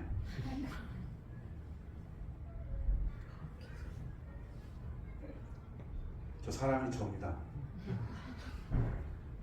저 얼굴이. 예. 자, 여러분 예를 들어서 기독교 세계관을 안 배우면 어떤 현상이 벌어지느냐? 정치에 대한 기독교적 관점이 없으면 어떤 일이 벌어지는지 아십니까? 선거철만 되면 나는 고향이 전라도니까 몇 번이야. 나는 고향이 경상도니까 몇 번이야. 너희들도 몇 번 찍어야 돼. 이렇게 되는 겁니다. 여러분, 내 고향이 경상도든 전라도든 어떤 후보가 더 성경적인 공약을 가지고 왔느냐를 보셔야 되는 거 아니에요? 그쵸? 성경적으로 누가 더 100% 만족할 수는 없지만 누가 더 성경적으로 근접한 공약을 가지고 왔느냐를 보고, 예를 들어 비록 내가 전라도 출신이지만 나는 경상도 저 후보를 찍을 수 있어야 돼요. 비록 나는 경상도지만 전라도 후보를 찍을 수 있어야 돼요. 뭐에 따라? 성경적 기준에 따라서. 이게 정치를 바라보는 관점이 없으니 신앙은 좋은데, 여러분 교회들도 비슷해요. 신앙은 좋은데 전라도 사람들만 모이는 교회, 경상도 사람들만 모이는 교회. 여러분 예수님이 그런 당을 만드셨나요? 아니잖아요. 근데 사람들은 당을 만드는 게 운명인 줄 알고 만들잖아요. 우리는 그걸 깨뜨려야죠. 예수 안에서 하나인 거죠. 굳이 만든다면 예수당이겠지. 근데 그걸 또 만든 사람이 있어. 그런 거 말고 진짜 신앙 안에서 하나 되는 당이 맞는 거죠. 한다면. 핵심은 뭐냐? 여러분 기독교 세계관을 여러분도 가지셔야 되고 애들도 가지셔야 돼요. 갖도록 가르쳐야 돼요. 진로를 결정할 때 세계관이 없으면 돈은 많이 주는데 주일 성수를 못해. 근데 돈을 많이 줘. 근데 이쪽은 거기보다는 약간 임금은 적어. 근데 그래도 내가 하나님 앞에 예배할 수 있어. 세계관이 제대로 안 서 있으면 전부 다 돈 많이 주는 쪽으로 가는 겁니다. 아니 뭐 영상 예배 주일날 드리면 되지 뭐. 그게 세계관이에요. 그래서 부모도 애들도 바른 세계관을 가지셔야 돼요. 저희는 이 책은 사실 이거 소개할 때 제가 조금 그렇긴 한데 제가 쓴 책이에요. 근데 저희 학교는 1학년 들어오면 무조건 기독교 세계관을 1년을 배웁니다. 1학기 때 15주, 2학기 때 15주. 한 번 할 때 3시간씩. 네. 금요일날 그것도 3시부터 6시까지. 애들은 힘들죠. 근데 이게 정체성이기 때문에 제가 그 보직을 맡으면서 교목실장을 하면서 교재를 만들었어요. 애들한테 기독교 세계관을 어떻게 가르칠 수 있을까. 그래서 교재를 만들어 놓고 우리 애들한테 마루타로 실험을 해봤습니다. 예. 그래서 가정 예배를 드릴 때 4개월을 매주 하나씩 요걸 가지고서 했었어요. 한 챕터씩. 그리고 제가 이야기했죠. 너희들은 감사한 줄 알아라. 저자 직감이다. 절대로 애들이 감수하지 않죠. 왜 아빠가 목사는 걸 갖고 저걸 써갖고 왜 우리한테 이런 애들은 그렇죠. 애들이 흔들려도 부모가 흔들리지 않으면 됩니다. 그냥 한 거예요. 예. 그래서 아이들한테 세상을 바라보는 관점. 이 책을 쓰라는 말이 절대로 아니라 세계관을 무조건 애들한테 가르치셔야 돼요. 청소년이 지나기 전에. 청년기가 되면 솔직히 말하면 늦습니다. 왜요? 세상에 그보다 더 강력한 세계관에 영향을 받거든요. 그 영향이 어떤 세계관인지 아십니까? 크게 보면 두 가지입니다. 하나는 쾌락주의, 또 하나는 만모니즘. 쾌락, 즐거우면 돼. 둘째, 만모니즘, 돈이면 다 돼. 이 세계관이 이 아이들을 지배하는 강력한 세계관이에요.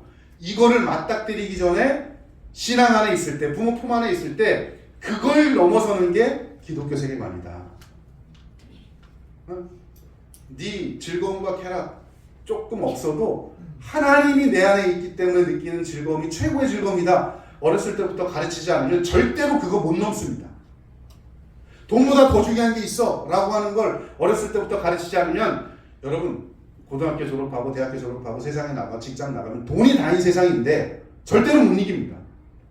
그 전에 가르치셔야 돼요. 침상머리 교육이 있습니다. 이것도 애들 제일 어렸을 때. 아이들 어렵게 생각하지 마시고 애들이 어리면 눕혀놓고 엄마 아빠가 손잡고 기도하든 머리에 손 얹고 기도하든 축복 기도해주고 나오는 겁니다. 그리고 가끔씩 매일 하면 안 좋으니까 가끔씩 한 번씩 나오면서 애들 자고 나서 포스트잇을 문 앞에 붙여놓으세요. 안쪽에. 그럼 애가 자고 일어나서 처음에 집 방문 나올 때 이 포스트잇에 쓰여놓은 엄마 아빠가 축복한 말을 들으면서 나올 거 아니에요. 매일 하면 효과가 없어요.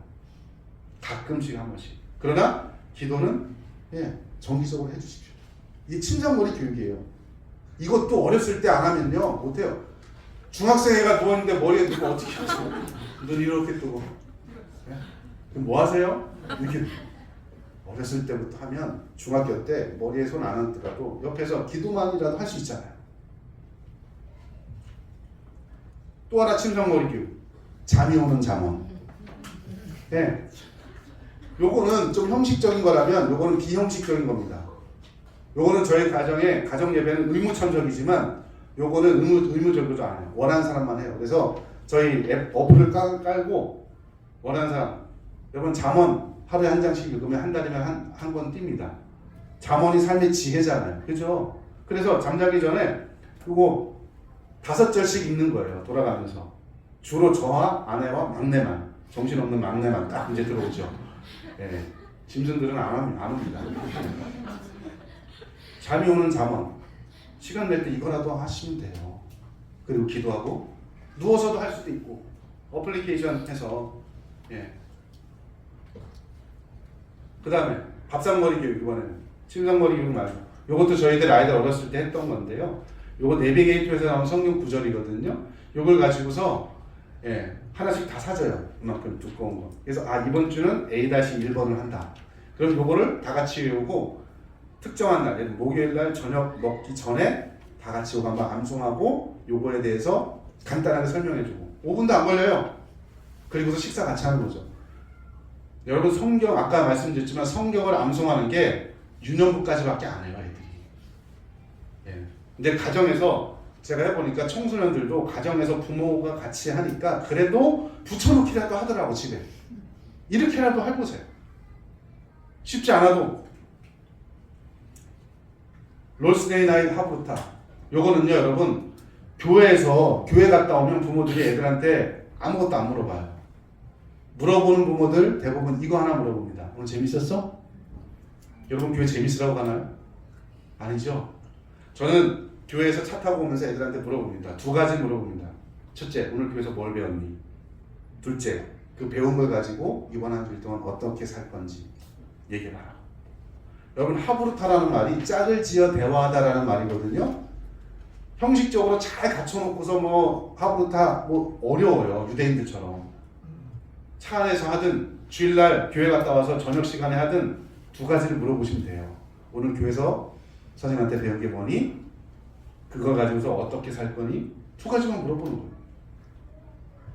처음에는 1호부터 물어봤습니다. 1호, 큰 애부터. 1호 대답해봐. 2호, 3호. 지금 1호하고 2호는 애들이 뭐 고2, 고3, 고1 뭐 이래갖고 애들이 막 짜증을 내. 그래갖고 지금은 3호부터 물어봅니다. 야 3호 대답해봐. 그럼 얘는 아직도 사춘기를 안 한 거야. 그래서 아 오늘 이거 배웠고 뭐 이렇게. 그럼 2호, 1호는 또 말 안 할 수 없잖아요. 이거요, 저거요. 간단하게라도 대답하는 거죠. 그러면서 뭘 배웠는지 한 번 듣고 끝나는 게 아니고 어떻게 적용할 건지까지 해주시면 됩니다. 이것도 어려우시면 단톡에 하루 감사하는 거 요거라도 하십시오. 한 주에 한 번 정도씩은 우리 가족 단톡방에 이번 한 주일 동안 감사했던 내용 하나씩만 올려보자. 엄마가 먼저 올리면 아빠도 올릴 테고 애들도 올릴 테고 하나씩만 하세요. 하나씩만. 여러 개 하지 마시고. 가정 예배 어려우면 이거부터 시작하시면 돼요. 그래서 여러분 이게 이제 그 내용입니다. 반고우의 내용 그 그림인데요. 반고우가 그린 첫걸음이라는 제목의 그림입니다. 여러분이 그림을 보시면 엄마의 역할과 아빠의 역할이 있어요. 첫걸음을 걷는 이 아이는 세상에 나오는 아이들 두려움이 많을 겁니다. 그죠? 이 아이를 옆에서 붙잡아주는 엄마가 있어. 걱정하지 마. 기도해줄게. 넘어져도 괜찮아. 엄마가 붙잡아줄게. 신앙의 정서적인 부분을 담당하는 역할을 엄마가 해주시고 아빠는 뭐 하고 있습니까? 일로 와야 돼. 아빠 여기 있어. 여기가 정답이야. 기준이야. 세상으로 가면 안 돼. 하나님을 경외하는 게 우리 삶의 목적이야. 기준을 딱 보여주는 거예요. 이게 아빠의 역할입니다. 아빠가 안 다니시는 분이 있으면 엄마가 그것까지 하시면 돼요. 신앙 정서와 신앙 인지 이 두 가지를 바르게 세워주면 신앙 실천이 완성이 됩니다. 여러분 다음 세대 아이들 가장 중요한 건 유산으로 신앙을 물려주는 거입니다. 아까 처음 성경 우리 구절 읽었을 때 이 세대를 본받지 않는 거슬러 살아갈 수 있는 아이들도 키우는 유산 그걸 물려주는 게 부모입니다. 여러분 교회가 해야 될 일과 우리 부모들이 해야 될 일들 부모가 해야 될 일들 중에 여러 가지 말씀드렸는데요. 사실 저희 가정이 다 해봤던 내용들 혹은 하고 있거나 이런 내용입니다.